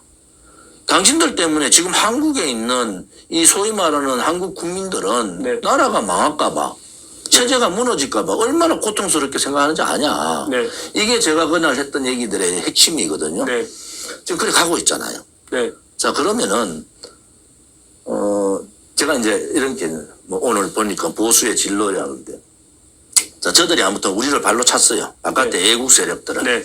뭐 바깥에 유튜브들도 이용하는 데는 이용하고 자기 마음에 안 드는 데는 전부 다 유튜브들 도둑놈이라고 하고 이랬어요. 네. 모씨가. 네. 그 사람들 생각은 그렇게 있어요. 네. 근데 우리가 거기 넘어가면 되느냐? 그렇지 않고 제 생각에는 이번에 대통령 선거 전에 이번 보궐선거가 있다는 게 우파로 봐서는 네. 대단한 행운이라고 보는 거예요. 이 보궐선거를 통해서 우파 전체 통합을 만들어야 된다. 예. 자, 우리 공화당 선언을 했어요. 이제 8월 15일 집회 끝나면은 다음 보궐선거 대책위원회를 구성합니다. 저는 좌파들하고 싸우는 것도 제대로 싸울 수 있다 이래 보는 거죠. 이러면은 어떻습니까? 지금 이제 왜 당 밖에 당 안에서 2명, 당 밖에서도 2명 정도를 초대를 해서 말하자면 이제 레이스를 해보겠다는 것이잖아요. 근데 지금 우리들이 느끼는 거는 이 혹시 당원들이 들으시면 기분이 나쁘실지 모르겠는데 우리 공화당이 뭔가 좀 닫혀 있는 거 아니냐. 약간 이런 느낌이 있어요. 아무튼 이번 2기에 그 느낌은 왜 어떻게 만들어진 겁니까? 아무튼 그 프레임을 우리한테 씌운 건데 물론 우리 쉬운 공화당 겁니까? 아니면은 근데 두 가지 다 있죠. 하나는 우리 공화당이 굉장히 강한 투쟁 정당이에요. 네. 쉽게 말하는 아스팔트 정당인데 네. 이 정당의 목소리는 네. 바깥에서 봤을 때는 강한 정당, 닫혀있는 정당일 수밖에 없어요. 저항이기 때문에. 자, 우리 공화당이 당대표도 지금 검찰, 경찰 기소건이 대여섯 건 되다시피 네. 우리 공화당이 많은 당원들이 감옥도 가고 네. 수백 명이 병원도 진단서도 끊고 이런 투쟁을 한 거예요 지금까지. 예. 자, 광화문 광장 한번 6월 25일 날 박원순 용역 깡패들이 들어와서 쳤지 않습니까? 네. 우리가 광화문 광장을 왜 갔느냐? 네. 누구도 하지 못하는 광화문 붉은 촛불 광장을 태극기 광장으로 바꿔야 되겠다. 네. 그 다음에 3월 10일 날 2017년 3월 10일 날 돌아가신 네. 이 5분에 대한 진상 규명을 해야겠다가 우리가 그걸 들고 들어갔잖아요. 네. 성공을 했어요. 네. 우리는 그걸 성공하고 우리는 다시 서울역으로 간 겁니다. 우리 네. 당에서도 광화문을 그대로 장악하자라는 네. 분들이 있었는데 우리는 광화문 광장이 촛불 광장, 붉은 광장이 아니라는 것을 바꿔놓고는 우리 빠졌어요. 우리 그때 피해가 엄청나게 많아요. 금전적으로도 수억 피해를 보고 네. 수많은 사람들이 지금 조사도 받고 있고 하지만은 그걸 감수하면서 우리는 그렇게 했다는 거죠. 그럼 누가 그렇게 했느냐 지금까지. 근데 우리 공화당은 그렇게 해놓고 우리 공화당을 내세우지 않았어요. 네. 그러고 우리는 다시 서울역으로 간 겁니다. 네. 자, 우리 공화당의 역할이 그런 역할이에요. 아니, 근데 이런 면도 있어요. 이 제가 참 드리기도 어려운 말씀인데, 예를 들어서, 이렇게 조 대표님 모시고 뭐 얘기를 하는데, 댓글창을 뭐 예를 들어서 본다. 그러면, 틀림없이 공화당원, 우리 공화당원으로 의심이 될 만한 몇 분들이 들어와서 아주 나쁘게 표현하면 분탕질을 하는 거. 아, 그래요? 말하자면 이 분탕질이란 말은 참 하기 어려운 말인데 물론 본인은 강한 주장을 이제 열성껏 하는 건데. 좋은 지적이 있어요. 제가 우리 당에도 네. 우선 제가 전당대회 하면서 한 5가지 키워드를 던졌어요. 네. 전당대회 때 이제 수락 연설을 하면서 우선 이 시대가 암흑의 시대다는 거. 네. 그다음에 보수 껍데기의 이 보수 정당. 네. 미통당은 이제 한강에 처박자. 방법이 없다. 네. 제가 친정이잖아요. 10년간 그 당에서 삼선까지 했던 의원이지만은 한계를 너무 많이 한다. 한계를. 이번에 예를 들어 상임위원장 7개를 저쪽에 주면은 거기에 대비를 철저하게 했어야 된다. 103명이 한 개 법안씩 소위 지금 말하는 뭐 속수무책으로 사회주의 법안이라는 네. 게 우리 때도요. 제가 네. 원내 수석하고 최고위원 할 때도 네. 악법, 소위 사회주의 악법을 정리해 놓은 게 있어요. 네. 거기에 부동산법도 들어가 있고 국가보안법도 들어가 있고 공수처법도 다 들어가 있습니다. 말하자면 얘들이 뭐 할 건지를 쭉 다 알고 계십니까? 알고 있죠. 알고 있는 거죠. 그동안 네. 수년 동안 그렇게 요구를 했는데 그걸 막았잖아요. 네. 그게 얘들이 이 정도 이제 의석을 가지면 분명히 얘들이 이제 독재로 간다. 네. 그다음에 국회 독재를 하는데 일당 독재하는데 그러면은 미래통합당이 103명의 국회의원의 장단점이 다 있잖아요. 전문가들이. 자 그러면 법안을 나눠야 돼요. 네. 나눠서 얘들이 하는 데 대해서 대비 법안을 만들어라. 그리고 싸우자.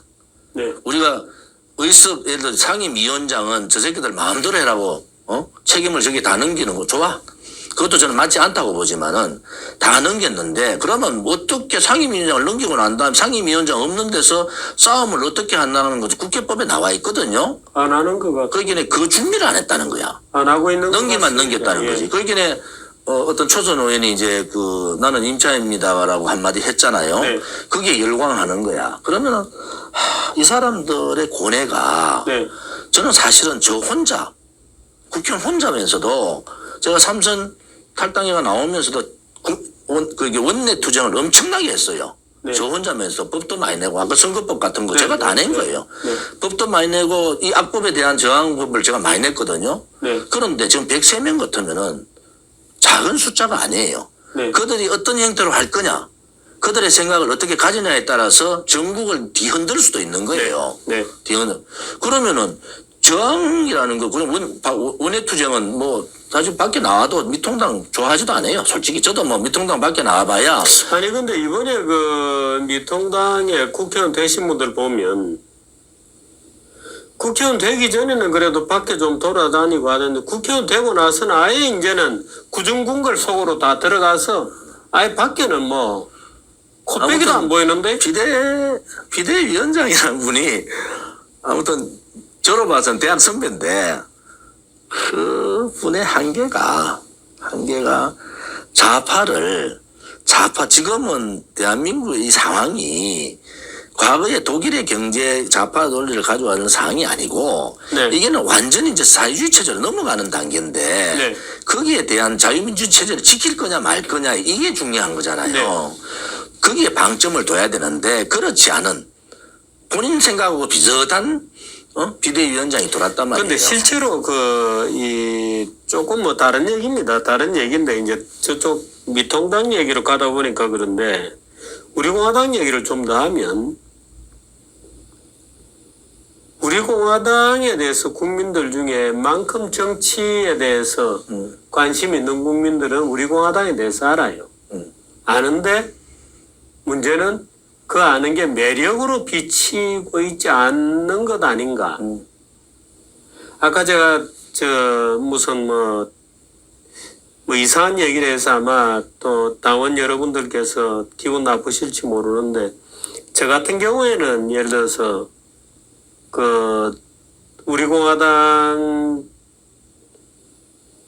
시위나 이런 집회 같은 걸 할 때 늘 그 뒤에 서서 한참을 있다가 하곤 합니다.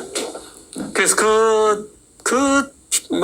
비가 오나 눈이 오나 어떻든 끈질기게 하나의 주제를 들고 그렇게 참 온 몸과 마음을 다 던져 사는 분들에 대해서 굉장한 존경심을 갖고 있어요. 문제는 이겁니다. 저분들이 좀 더 대중에게 사랑받을 수 있는 뭔가의 방법 또는 이 우리 공화당이 예를 들어서 박근혜라고 하는 화두를 치고 있다고 하는 점 말고 그럼 저 당은 대한민국을 어떻게 하자는 당인지에 대한 비전 말하자면 이런 부분으로 좀 더 가야 되는 거 아닌가. 그런데 지금 좋은 지적이시고요. 예. 네, 이기가 풀어야 될 숙제 중에도 우리 당 안에도 이제 논쟁이 많이 벌어져요. 네. 자, 우리가 박근혜 대통령에 대한 불법 탄핵 투쟁은 이제 국민들이 안다. 네. 그러니까 지금 말씀하신 대로 좀 더 다른 비전에 대해서 얘기를 했는데, 사실은 저희들이 그 총선 공약이 예. 우리 공화당이 저는 다른 공약 다 봐도 우리 공화당 공약이 제일 나은 것 같아요. 네. 사실 총선 공약을 한번 보시면은 네. 우리 공화당의 젊은 인재들이 모여가지고 전문가들이 모인 거죠. 네. 이제 공약을 만들었는데 우리 공화당 공약이 대단히 괜찮은 공약들이 많습니다. 그런데 아무튼 우리가 그렇게 내지만은 이것을 바깥에 전달하는 시스템이 잘 안 돼 있잖아요. 예. 예를 들어 편엔도 뭐 그렇게 많이 공화당을 실어준 것도 아니고 네. 또 뭐 다른 유튜브들도 마찬가지인데 저희들도 노력할게요.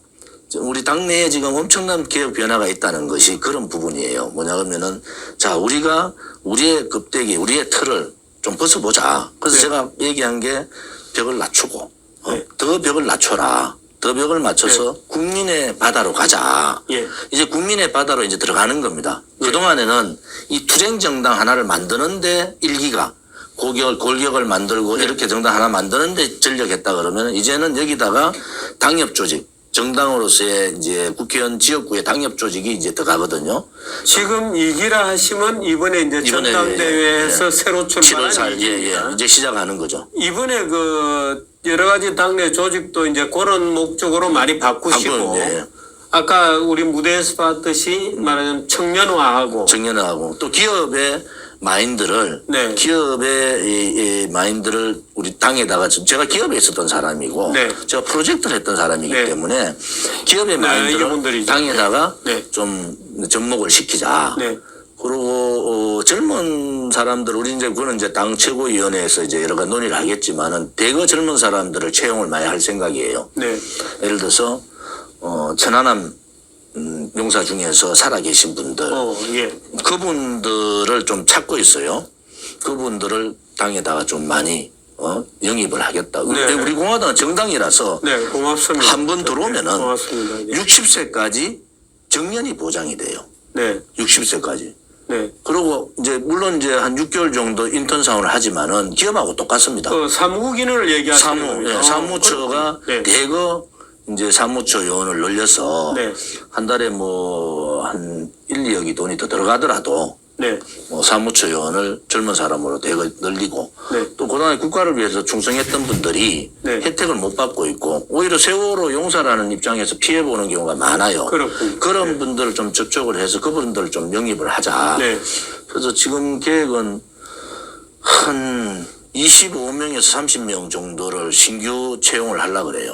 신규 채용을. 예. 그래서 그분들이 신규 채용이라는 것은 저희도 우리 공화당이 이제 대단히 괜찮은 정당인 게 네. 시스템화가 돼가 있어. 그 인사에 대해서는 네, 네. 한 번 들어오면은 본인의 결격 사유가 없으면 60세까지 정년이 보장된다고요. 네. 네. 정년이 보장되는 제도가 돼가 있기 때문에 네. 과감하게 젊은 보수의 젊은 청년들이 네. 우리 공화당에 도전하십시오. 네. 그리고 여러분들한테 먹고 살 수 있는 건 해드린다. 네. 단지 하나 여러분들이 국가를 위해서 네. 크게는 대한민국을 위해서 기본적으로 애국심이 있어야죠. 애국심이 있어요. 애국심. 그래서 그런 과정들을 우리가 다 검증을 통해서 할 텐데 네. 아마 모집 공고가 나가면은 네. 우리 공화당에 도전을 해봐도 왜냐하면 이 기가 기업 마인드를 가져오겠다는 것은 아무튼 정당은 선거 때만 계속 평가를 하잖아요. 네. 이제는 그것이 안 된다. 매월 분기별 평가를 하고 또 그분들의 활동도 보고 그래서 그 마인드를 잘 아는 분들 좀 많이 모셔서 우리 공화당을 좀 더 정당이지만은 기업 마인드라는 거죠. 효율성과 경쟁력 아닙니까? 이틀의 무슨 뭐 집회나 시위나 또는 정치적 의견 표명이 아니라 지속된 어떤 조직으로 이미 이제 자신감을 이제 가지시고 간 거죠. 왜냐하면은 저희들이 일기가 했던 것은 아무튼 이 아스팔트 정당, 투쟁 정당에 대한 탄압이 엄청날 거다. 네. 그래서 이 탄압이 있으면은 예를 들어 제가 어떤 유고가 생겼을 때 네. 당원 당규도 그렇게 다 바꿔놨어요. 네. 어떤 유고가 생겼을 때 어떤 식으로 간다. 네. 비상체제까지 다 돼가 있단 말이에요. 네. 그러면은 우리 공화당 일기를 통해서 틀을 갖춘 거예요, 이제. 네. 이제 35만 40만의 당원, 네. 그다음에 4만 5천 명의 책임 당원 이렇게 틀이 갖춰졌잖아요. 네. 그러면 당을 흔들 수 없어요. 이 정도 되면은 네. 일기는 그거하고 집회하기 급급했다. 그러면 네. 이기는 제가 전당대회 때 이제는 국민의 바다 속으로 들어가자. 네. 이제 제가 이제 저 선언을 했지 않습니까? 그러려면은 많은 사람들도 필요하고 네. 또 우리 당원들이 아까 말씀하신 그 외고집, 네. 우리 공화당 아니면 안 된다는 그런 거 다 내려놔라. 아니 그러니까 약간 이제 이런 거 있어. 그 저는 우리 공화당 당원들께서 예를 들어서 그분들이 오죽 답답해서 그러겠어요. 그러니까요. 그러니까 제가 충분히 이해를 안만 하는데 떠드는데 네? 소위 말하는 우리 공화당은 그 3년간 아까 제가 말씀드린 대략 한 500억 정도의 우리 당원들이 자발적인 돈을 쓴 거잖아요. 네. 그랬었는데 우리 공화당 아무튼 힘도 들고 이 국민 한 사람 한 사람한테 이 진실 아니 저 개인적으로는 우리 공화당의 그 핵심에 돈도 많이 내고 하는 분들 친한 분들 많아요. 그래서 그분들이 제가 여쭤봐요. 그러면은 아무튼 우리 공화당이 옳다는 건 많은 사람이 아는데 네. 주필님 말대로 근데 벽을 낮추고 확장성이죠. 확장성 그게 확장성. 제가 얘기했는 이번에 키워드 중에 하나는 확장성과 성명성 이 두 가지의 토끼를 어떻게 잡을 거냐 그러니까. 우리 당이 제가 말씀드렸죠. 악의 시대에 암흑의 시대에 어떻게 대처할 거냐. 자, 새로운 보수 정당 지금 보수 정당의 미통당의 한계를 이제 봤기 때문에 네. 새로운 보수 정당의 모습을 어떻게 가져갈 거냐. 그다음에 확장성과 이 선명성이라는 이 두 가지 토끼를 어떻게 잡아갈 거냐. 네. 그리고 국민의 바다 속으로 가자. 네. 제가 이렇게 이제 선언을 했는데 그 작업이 지금 한 달 지났잖아요. 네. 급속도로 이루어지고 있는 거죠. 당내에서는. 네. 당내에 지금 논쟁이 엄청나게 많습니다. 우리 공화당의 공카에 들어가 보면요. 막 그런 논쟁들이 아니 제가 이렇게 느끼는 거는 제가 이렇게 얘기 드리면 아마 우리 조 대표님은 시인 인정 동의 뭐 안 하실 수 있는데 아마 이 지금 시청자들은 굉장히 동의하실 게요.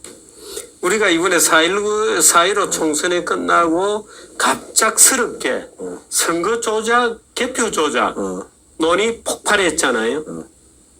근데 제가 놀란 건 이겁니다. 개표 조작 이런 주제는 우리 공화당원들에게 굉장히 구미가 땡기는 주제일 텐데 우리 공화당이 조용한데 제가 말씀드릴까요? 제가 선거법을 만든 사람이잖아요. 네. 그다음에 이 부정선거 이 부분에 대해서 부정선거 우려 네. 부분에 대해서 시민단체들하고 정치인 중에 제가 얘기를 제일 많이 한 사람이에요. 예. 그래서 법을 만들었으니까 공천을 2번씩 네. 하면서 여러 가지 의혹이 있어요. 네. 첫째는 제가 꼭 부탁드리고 싶은 것은 저희들이 우리 공화당 집회에 안 온다고 다른 사람 공격 안 합니다. 네. 우리가 정광훈 목사님 공격하는 거 보셨어요? 안 합니다. 네. 우리가 다른 집회에 대해서 우리는 얘기를 안 네. 해요. 그게 대단히 중요하다. 그 나름대로의 그분들의 주장은 할 수 있는데 네. 그런데 제가 볼 때는 아니라고 생각할 수도 있고 기라고 생각할 수 있어요. 네. 그래서 좀 더 정확한 팩트를 하기 위해서 우리 당 내에다가 부정선거 진상특별위원회를 구성했어요. 네. 그래서 확실한 증거를 잡아내라. 네. 확실한 증거가 없는 상태에서는 대단히 이 돌파가 어렵다. 첫 번째 네. 그거고요. 두 번째는 선거의 참패. 뭐 우리 공화당 참패해서 저는 뭐 여러 가지 저 나름대로의 인생을 정치 인생을 정리하려고도 생각했는데 네. 이번 선거의 참패의 원인이 뭔가? 네. 미래통합당에서 네. 중도론자, 내각제론자, 네. 중도론자들이 박근혜 대통령의 탄핵의 강을 건너자 그랬잖아요. 네. 실패했잖아요. 네. 어떤 선거에서든지 이렇게 참패를 하면 누군가 책임을 져야 됩니다. 네.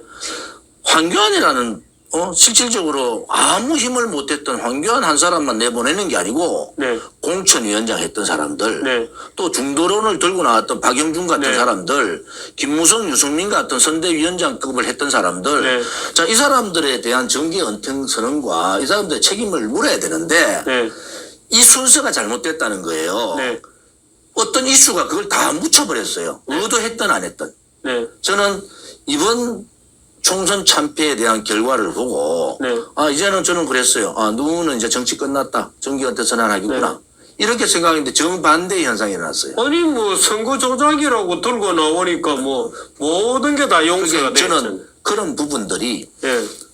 자 그러면은 김영호 씨는 자기가 공천의 사람들한테 전화해가지고요. 선거 조작인데 너 왜 투쟁 안 하냐고 전화하는 사람입니다. 그러니까 자기가 김영호 전 국회의장이 그랬다는 것은 대단히 잘못한 거예요. 왜냐 네. 그러면은 선거 조작의 문제에 대해서 생각을 그렇다고 생각하는 분도 저는 존중하고 네. 그렇지 않다고 생각하는 분도 존중하는 거예요. 네. 제가 선거법에 대해서 많이 아는 사람으로서는 근데 왜 여기에 가지 않느냐라고 네. 상대방을 여기에 가지 않으면은 애국자가 아니고 또 여기 가야지 애국자라 하는 이 문법은 안 된다는 거예요. 네. 또 하나는 이 문제가 저로의 소위 말하는 내각제 중도론자들의 국가 망국 행위 했는 자들을 심판할 수 있는 기회를 놓쳐버렸다는 거예요. 이걸 했어야 되는 거예요. 네. 못하게 하는 거죠. 네. 그렇지 않으면은 네. 못하게 하는 결과가 왔잖아요. 그렇습니다. 의도했든 안 했든. 예. 그래서 저는 우리 공화당 당원들한테 했어요. 자, 각자 가서 하는 것은 저희들이 기회치 않는다. 각자의 생각이 다르니까. 네. 우리 당원들이 제가 뭐 가지 마라 한다고 한 거고 가라 한다고 하는 게 아니잖아요. 네. 본인이 그렇게 생각하는 분 가서 하십시오. 그 대신에 강요는 하지 마라. 그 대신에 우리 공화당은 당이기 때문에 네. 정확한 증거 중심으로 하지 않으면 안 된다. 네. 증거를 가지고 칠 때 왕제 치자. 이런 맞습니다. 입장이죠. 예. 그래서 뭐 저는 우리 당에서도 분명히 얘기했어요. 네. 뭐 나는 그 의혹에 대해서는 부정하지 않는다. 네. 단지 하나 우리 공화당이 거기 안 갔다고 해가지고 우리 공화당을 욕하면 안 된다. 네. 왜? 우리 공화당이 지금 3년간 투쟁하는데 우리 공화당 투쟁에 참여 안 했다고 우리 어느 시민단체 욕한 적 없다. 네.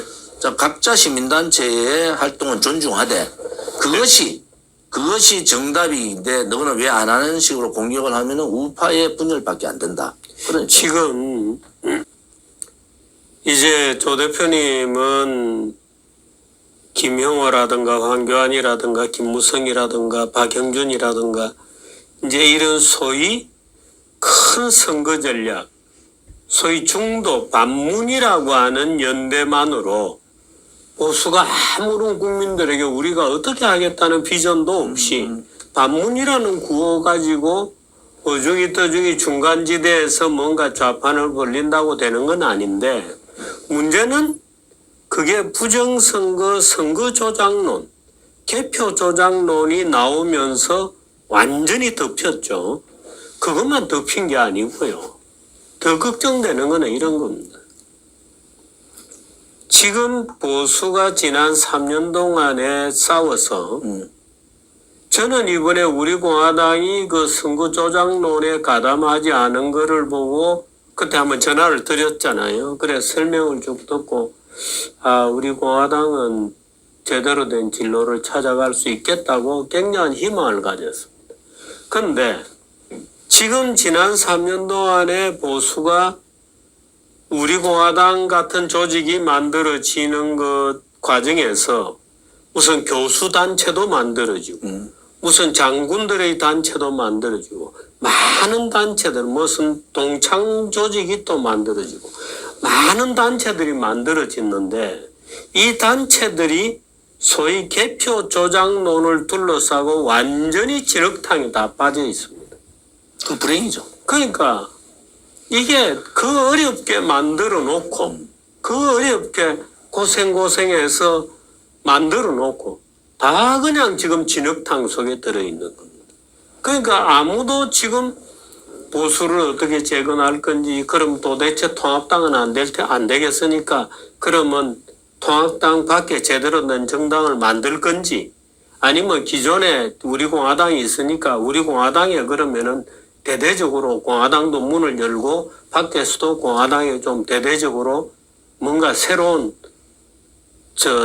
피들이 좀 들어가서 보수 정당이 뭐 재건이 되든가 뭐 생산적 변화가 있어야 되는데 이놈의 개표 조작론에 빠져가지고 아무 짓도 못 하고 있는 거예요. 제가 한 가지 이제 그 말씀드리면은 제가 정치 생활 참 오래 한 사람 29살 때부터 예. 물론 이제 대우그룹에도 있고 개인 사업도 했지만은 이게 정당의 생리라든지 우파 국민들의 어떤 상황 이런 걸 좀 읽고 있는데 분하겠죠. 이 선거가 이렇게 참패를 하고 억울하잖아요, 사실은. 근데 아무튼 보는 시각에 따라서 그것이 확실한 증거라고 볼 수도 있고 아니라고 볼 수 있는 사람도 있잖아요. 네. 우파도 좀 그런 부분에 있어서는 좀 자유를 두는 게 좋겠다. 네. 우리 공화당도 부정선거 왜 안 가냐, 네. 왜 안 가냐 이래가지고 이탈한 분들이 있어요. 네. 그래서 한마디도 안 해요. 왜? 그분들 가는 거는 그냥 가라. 들어보시고, 또 우리 공화당이 전달할 건 전달해라. 그 대신에 당이 거기에 움직여. 왜 시민단체가 활동을 하고 있잖아요. 그러면 당이 거기에 움직이는 거는 맞지 않다. 자, 그러면은 앞으로 시민단체 활동도 되게 많아질 거예요. 많은 어떤 이슈를 가지고 하는 시민단체 활동에 당이 네. 여기도 가고 저기도 이래서는 안 된다. 네. 그래서 이 선거법을 제가 가장 선거법을 냈던 사람으로서 봤을 때는 그러면 통합당 밖에 제대로 된 정당을 만들 건지 아니면 기존에 우리 공화당이 있으니까 우리 공화당에 그러면은 대대적으로 공화당도 문을 열고 밖에서도 공화당에 좀 대대적으로 뭔가 새로운 피들이 좀 들어가서 보수 정당이 뭐 재건이 되든가 뭐 생산적 변화가 있어야 되는데 이놈의 개표 조작론에 빠져가지고 아무 짓도 못 하고 있는 거예요. 제가 한 가지 이제 그 말씀드리면은 제가 정치 생활 참 오래 한 사람 29살 때부터 예. 물론 이제 대우그룹에도 있고 개인 사업도 했지만은 이게 정당의 생리라든지 우파 국민들의 어떤 상황 이런 걸 좀 읽고 있는데 분하겠죠. 이 선거가 이렇게 참패를 하고 억울하잖아요, 사실은. 근데 아무튼 보는 시각에 따라서 그것이 확실한 증거라고 볼 수도 있고 아니라고 볼 수 있는 사람도 있잖아요. 네. 우파도 좀 그런 부분에 있어서는 좀 자유를 두는 게 좋겠다. 네. 우리 공화당도 부정선거 왜 안 가냐, 네. 왜 안 가냐 이래가지고 이탈한 분들이 있어요. 네. 그래서 한마디도 안 해요. 왜? 그분들 가는 거는 그냥 가라. 들어보시고, 또 우리 공화당이 전달할 건 전달해라. 그 대신에 당이 거기에 움직여. 왜? 시민단체가 활동을 하고 있잖아요. 그러면 당이 거기에 움직이는 거는 맞지 않다. 자, 그러면은 앞으로 시민단체 활동도 되게 많아질 거예요. 많은 어떤 이슈를 가지고 하는 시민단체 활동에 당이 여기도 가고 저기도 이래서는 안 된다. 그래서 이 선거법을 제가 가장 선거법을 냈던 사람으로서 봤을 때는 우리 공화당 다들 쏘지 마라. 그렇게 하소연하고 이 선거에 문제가 있을 수 있다. 가능성. 네. 그런 부분에 대해서 그걸 막는 법안을 냈을 때 미래통합당 쳐다보지도 않았습니다. 저를. 그랬군요. 그 법안이 나와 있는지도 모르는 사람도 많은 선거법 거예요. 개정안이죠. 예. 그 안에 지금 이슈되는 내용이 다 들어가 있어요. 네. 자, 제가 말하는 것은 이번 선거는 가장 악질적인 검권 선거다. 네. 이것이 중요한 거다. 사실 그게 본질적인 왜냐면 왜 검권 선거냐? 옛날에 보였으니까. 아니 뭐 돈 보내가지고 돈 찾아가라 하고 그렇게 하면은요 아니 평생에 통장에 10만 원 보기도 힘든 분이 100만 원을 보면은 네. 그분들의 생각이 어떠냐. 그걸 왜 못 막느냐는 거야. 네. 제가 아까 말씀드렸잖아요. 자, 100만 원 주는데 우리 200만 원 주자 하는 바람에 못 막은 거예요. 네. 왜 누가 200만 원 준다 했지 않냐. 네. 금권선거 말을 못 해요. 네. 자기 무덤을 자기가 파버렸다니까요. 네. 너는 200만 원 주려고 하는데 이 사람들이 무슨 잘못했냐. 금권선거 아니지 않냐. 이렇게 가기 때문에 네. 그런 미스테이크를 엄청난 큰 잘못을 저지른 거 아니냐. 그래서 저는 이번 선거가 아무튼 금권 선거에다가 언론 방송이 장악된 선거예요. 네. 계지속적으로 그런 말들이 나왔는데 그래서 뭐 유튜브 분들이 저는 뭐 기대도 하면서도 좀 실망도 하는 것은 이제 우리 공화당은 엄청난 변화를 할 거다. 변화를 하고 턱도 낮추고 네. 그다음에 장벽도 허물고 네. 새로운 사람도 많이 모시고 오고 네. 많은 변화를 근데 저는 그 과정에 이제 제가 할 수 있는 일은 그 과정으로 가는 거예요. 제가 더 이상의 뭐를 하겠다 이런 생각이 없는 사람이기 때문에 이 바깥에 정말 정당다운 정당 네. 투쟁도 하면서 정책 대안도 내는 정당을 만드는 게 저의 임무고 이 대표로서 임무잖아요. 그렇습니다. 그래서 우리 공화당에 대한 애정 어린 좀 관심을 가져주시고 네. 우리 공화당 젊은 사람들이 대거 들어와 있어요 지금. 네. 그래서 그런 분들도 한번 인터뷰해 주시고 네, 그렇게 이 하겠습니다. 우파에 있는 유튜브 분들이 한번 뭐 저는 솔직히 뭐 있는 대로 다 얘기하는 거예요. 네. 우리 공화당이 실제 돌아보면은 대단히 무서운 조직이 벌써 만들어졌는데 네. 바깥에서 우려하는 것보다는 대단히 강하다. 네. 우리가. 근데 이 강한 면을 우리가 왜 저렇게 강하게 됐는가에 대한 원인도 좀 보셔야 된다. 왜 옆에 동지들이 네. 어제 감옥 가고 오늘 다쳐가 병원에 입원하고 이런 모습을 수도 없이 봤잖아요 우리는. 네. 그러니까 거기에 대해서 대단히 움츠려들고 있으면서 바깥의 외부 세력에 대한 경계가 대단히 세요. 그래서 네. 이번에 제가 이기 때는 낮추자. 확장성이라는 얘기를 한 게 네. 선명성과 확장성 두 마리 톡톡 다 잡자. 네. 그래서 국민의 바다로 우리 들어가 보자. 네. 그러면서 지금 우리 당의 기본적인 시스템들을 바꿔가고 있는 네. 과정이니까 뭐 기대를 좀 해주시고요. 네. 저들은 관심을 좀 가져줘 달라는. 아니 관심은 언제나 있습니다. 언제나 있는데 적절한 포인트를 못 잡고 있고 또 예를 들어서 당에서 홍보 라인이나 대변인 라인들이 좀 더 보강할 거. 예, 좀 해주죠. 열심히 연락도 주고 예, 예. 왜냐면 막 우리처럼 이제 언론사의 정규적인 모양은 갖고 있지만 사람 수가 많지는 않으니까 뭐 덤벙덤벙 이거 뭐 쫓아다니기 바쁘거든요. 누구 한 사람 예를 들어서 우리 공화당이 딱 배정을 아예 해버리면 예를 들어서 뭐 그러면 이제 간단해지죠. 저희들이 편하게 해드릴게요. 저희들이 준비해가지고. 그래서 지금 보내드릴게요. 전당 기자는 정해놨는데 아마 제대로 가고 있지도 못할 겁니다. 아마 그러니까 저희들은 그 점을 이해를 좀 아무튼 해주시면 지금까지 패널에서 뭐 이런저런 평가들이 있잖아요. 그죠? 좋겠고. 예. 그 문재인 정권에 대해서 정확하게 분석하는 부분에 대해서는 대단히 높은 평가를 받고 아니 있어요. 저는 저 지난번에 그 저인데 개인적으로 항의를 왔던 그런 분들도 좋아해요. 전혀 뭐 예정이 너무 많아서 그렇지. 아니 애정이 많아서 그러지.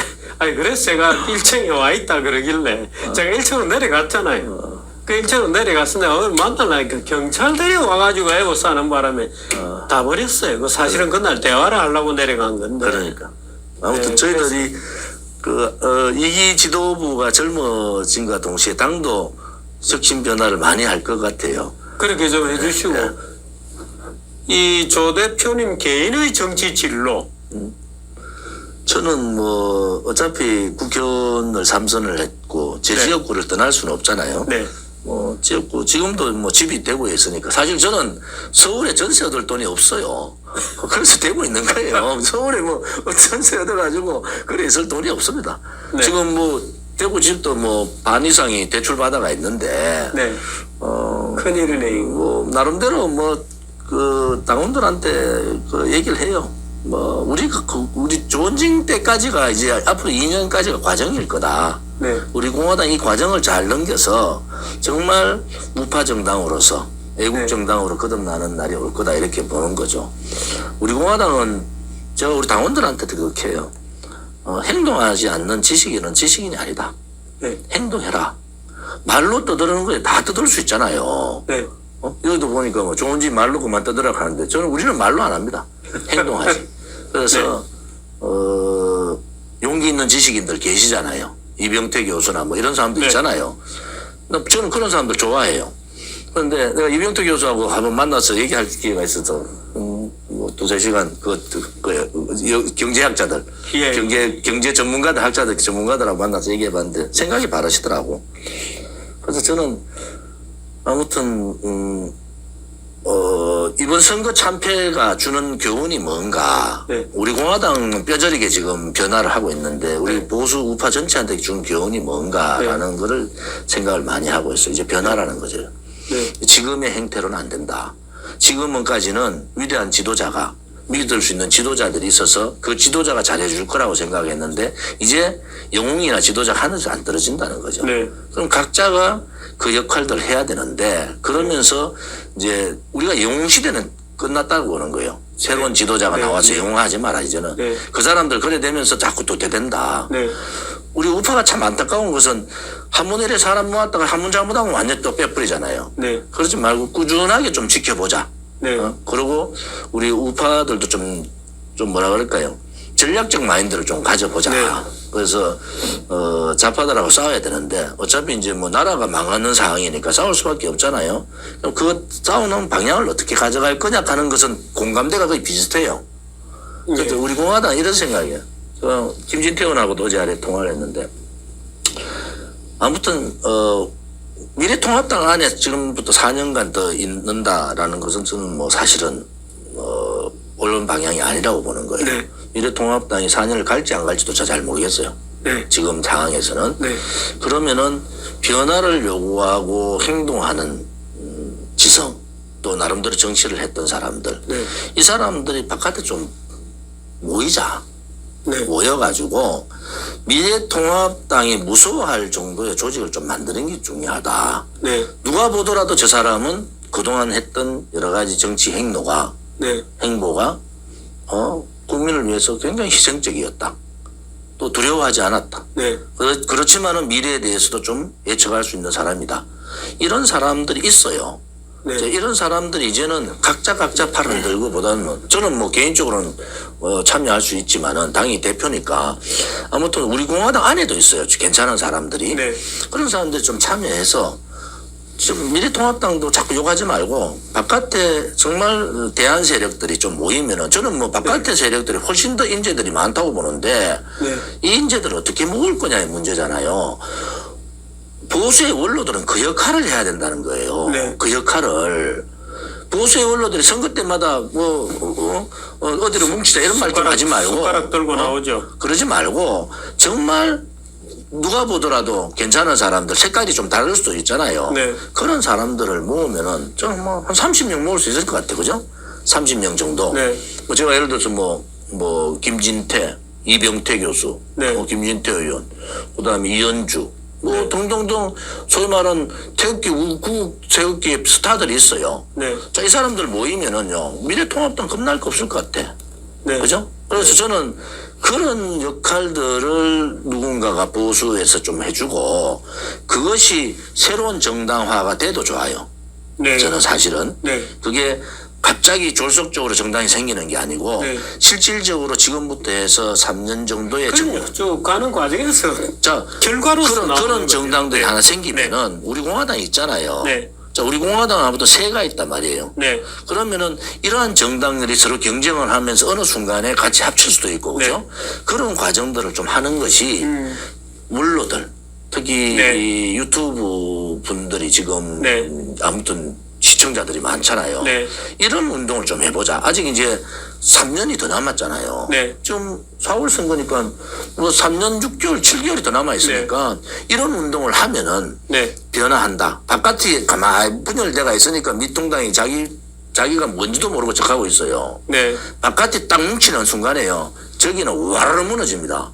네. 그게 그 역할을 이제 좀 해달라. 그런 네. 말씀을 드리는 거죠. 우리 공화당은 많이 낮출게.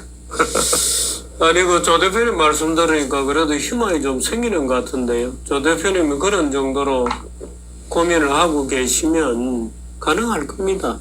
예, 그리고 그게 이제 말하자면 우리 공화당이 말하자면 뭐 창조적 파괴를 스스로 만들 수도 있는 거잖아요.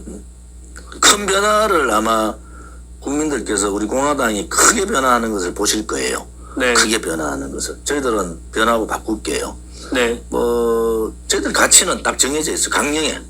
네, 자유민주주의 체제수, 네, 시장경제, 네, 그다음에 이 역사 세우기, 네, 그리고 한미동맹, 네, 그리고 우리가 박근혜 대통령의 탄핵 무효. 네. 이게 다 이제 이제 구체적인 정책들을 채워나가면 이제 되는 지금 거. 박근혜 대통령께서 사실은 대한민국당 때 대통령께서 대한민국당 강령에는 박근혜 대통령 탄핵 무효가 들어가 있었어요. 네, 근데 대통령께서 우리 공화당 바꾸면서 우리 공화당 이제 당명을 이제 주셨잖아요. 네, 그리고 뭐 저는 뭐 많은 얘기를 안 하는 편이에요. 대통령의 네. 말씀을 안 하는데 아무튼 이 문제는 대한민국당에 있었던 박근혜 대통령의 이름이 네, 대통령께서 거부하셨어요. 네. 뭐라고? 제가 아직 살아있는데 네, 당의 강령에 제 이름이 들어가는 게 맞지 않지 않습니까? 네, 그래서 몇 번 제가 엄청 욕을 묻다니 우리 당원들한테 조직이 지금 변심했냐 이래가지고 그래 우리 공화당 강령에는 박근혜 대통령 탄핵 문제가 빠져 있어요. 네. 그건 제가 그런 게 아니고 뭐 대통령 생각이 저는 옳다고 보고 네. 그런 말씀을 하셔서 이제 강령에 빠져 있지만 우리가 가는 가치는 왜 우리가 박근혜 대통령의 이 탄핵 문제가 중요시하고 있느냐. 네. 그냥 개인 박근혜 대통령이 아니라 이 문제는 이게 역사에서 우리 전체의 대한민국 역사에 대단한 전환점이 된다. 네, 그렇습니다. 여기에 수세가 몰리면은 우리는 태어날 길이 없다. 소위 종북 좌익들이 대한민국 헌정 질서를 유린하고 들어오는 통로가 되었죠. 그렇죠.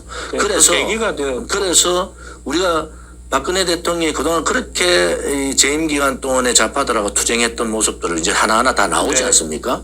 그래서 박근혜 대통령이 탄핵의 진실을 밝히는 것이 네, 문재인 좌파 독재 정권의 정체성을 무너뜨리는 거다. 네, 저는 그렇게 보는 거예요. 네, 그렇습니다. 그것이 네. 그래서 우리가 이렇게 투쟁하는데 바깥에서 볼 때는 우리 공화당은 말이야 눈이 오나 비가 오나 박근혜 대통령 그 문제를 어떻든 대중의 마인드 속으로 일치시켜가는 데는 굉장히 험난한 노력들이 필요해요. 아무튼 비판도 받아야 돼요. 왜냐하면 네. 우리 당내에서도 박근혜 대통령의 이 탄핵 무효에 대해서 좀 의견들이 나눠져요. 네. 근데 저는 뭐 절대 박근혜 대통령을 내려놓으면 안 된다. 네. 왜 그러냐?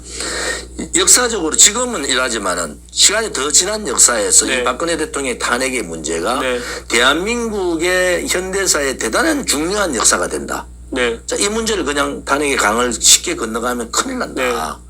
이것은 소위 말하는 제가 한 가지 더 말씀 잊어버렸는데 작년 연말에 개헌론이 나왔잖아요. 네, 네, 지금 우리가 잘 판단해야 되는 게 이제 이 좌파들 문재인 정권은 아무튼 국민들을 혼란스럽게 하는 거예요. 네, 큰 이슈를 던지면서 저는 부동산 문제는 그 큰 이슈에는 조금 그 전체적인 생활의 문제이기 때문에 영향이 대단히 크지만은 네. 그들이 천도나 문제 나왔어요. 네, 그다음에 개헌 문제 나왔습니다. 네, 정세균이 뭐라 했겠어요? 촛불 민주주의를 성숙시켜야 된다는. 네, 지난번 헌법 개정안에 김무성이가 동의했는 미통당 22명의 바른미래 한 사람까지 동의했는 그 핵심은 이겁니다. 광장 민주주의를 네, 대의민주주의를 보완할 수 있도록 한다. 그래야 되면요. 네, 하위법이 한 몇백 배가 바뀌어야 돼요. 네, 그러면은 그들을 말하는 광장민주주의, 촛불민주주의잖아요. 네, 민중민주주의라고요. 네, 표현이 광장민주주의, 사회주의지 않습니까? 네. 자, 이게 헌법에 들어가는 순간에 네. 이제 나라는 끝장나는 거지 않습니까? 네. 자, 헌법 개정을 본까지 하겠다. 해병을 법적으로 보장하는 거죠. 본까지 하겠다네. 그러면 어디까지 영향이 가느냐? 동사무소 회의조차도 네, 민중이 주인되는 거예요. 네, 기업도 마찬가지입니다. 네, 노조가 주인되는 사회가 되는 거예요. 네. 이 헌법에 그 조항이 들어가면은 네. 이 엄청난 사항들을 네, 국민들도 잘 모르고 네, 또 김무성 같은 사람은 그런 얘기예요. 군사정권에 있었던 그 직접 민주주의, 네, 직접 개헌 발의안을 부활시킨 거다. 그거는 아무것도 아니고 지금 이 내용이 핵심이에요. 네, 이 내용이 헌법에 들어가는 순간에 대한민국은 헌법을 존중하는 나라가 되기 때문에 하는데 지금 보세요. 천도 문제, 헌법 문제. 또 제대 들고 나올 이슈가 또 있어요. 네. 한 서너 개 이슈를 가지고 국민을 완전히 혼돈하게 만듭니다. 네. 이게 사건이 많이 터지면요. 웬만한 사건은 사건같이 보이지도 않는데 실질적으로 안에 쳐다보면 엄청난 일들을 좀 벌이고 네. 있거든요. 네. 그래서 이제 우리 우파 국민들이 분열하지 말고 네. 이제는 마지막까지 왔다 나라가 대한민국이 벼랑의 이제 끝에 서 있으니까 이제 자기 주장들 좀 다 내려놓고 오른쪽에 있다고 생각하는 사람 좀 다 접어주자. 나름대로 좀 보호해주고 또 좋은 얘기 해주고 내하고 생각이 다르다고 자꾸 반대하지 말고 생각이 달라도 오른쪽 오히려 보수 안에서 더 깨져야 되는 거 아닙니까? 보수 안에서 더 치열하게 붙어서 더 깨지면 살아남겠어요. 더 깨져야 되는 거 아닙니까? 저는 4월 달이 이번 이제 보궐선거가 네. 쟤들이 선언을 했잖아요. 내년 봄까지 헌법 개정하겠다. 네. 박병석이도 했고 저 정세균도 했어요. 네. 자 그러면은 헌법 개정안 문제가 나오고 네. 천도 문제까지 나와요. 네. 자 이제 내년 보궐선거가 어떤 선거라는 거 이제 개념이 잡히지 않습니까? 네. 자 그러면은 우파가 지금 이 시점에서는 네. 진짜 우파에 생각 있는 원로들이 모여가지고 대책회를 해야 됩니다. 네. 대책위를. 자, 네. 이 개헌 문제하고 천도 문제를 어떻게 가져갈 네. 거냐. 우파의 목소리를 결집을 해야 돼요. 네. 우파도 좀 생각이 좀 다르더라고요. 네. 그래서 그런 생각들을 좀 모으는 과정이 네. 이게 지금 해봐야 얼마 남았어요? 8개월 남았다고요? 네. 8개월? 이제 8월 15일 전에 7개월 남았어요? 네. 모이기도 힘들다고요. 그렇습니다. 네. 그래서 이런 시간을 부분을 가고. 좀 준비해야 될 것 네. 같아요. 지금 제가 볼 때, 이제 벼랑 끝에 왔는데, 네. 이제 정말, 생각 있는 국가를 고민하는 원로분들이 네. 좀 나서서, 네. 끝까지 이 나라를 망하게 해서는 안 된다는, 네. 오로지 그거 한 가지만 가지고 모이면 좋겠다. 이런 네. 생각을 갖고 있는 거예요. 아마 많은 변화가 있을 거고 또 오늘 조 대표님 뵙고 이런저런 얘기 들으니까 여러 가지 고민을 하고 계시는 게 느껴져서 또 그런 사실들을 충분히 인지하고 계시고 노력도 하고 계시니까 또 이 김전태 의원 이런 분들도 만나고 계시고 하니까 뭔가 수를 좀 내주시기를 바랍니다. 이 상태로는 도저히 안 된다는 것이 이미 돼 있고 선거 참패 이후에 벌써 5, 6, 7 석 달이 그냥 아무 일 없이 지나간 거죠. 지나가 버려서 참으로 기가 막히는 그런 시절입니다. 어떻든 우리 공화당은 이미 그래도 전당대회 했고 조직 정비했고 또 이 판에도 그래도 기본의 어떤 당원 체제가 유지가 되고 또 뭐 새 당원도 많이 늘고 있다고 하니까 축하드리고요. 어떤 결실을 좀 만들어 주시기를 정말 간곡히 부탁드립니다. 여기까지 할까요? 우리 공화당 자주 출연시켜 주시죠. 약속드리겠습니다. 그렇게 꼭 하도록 하겠습니다. 고맙습니다. 네. 네, 고맙습니다.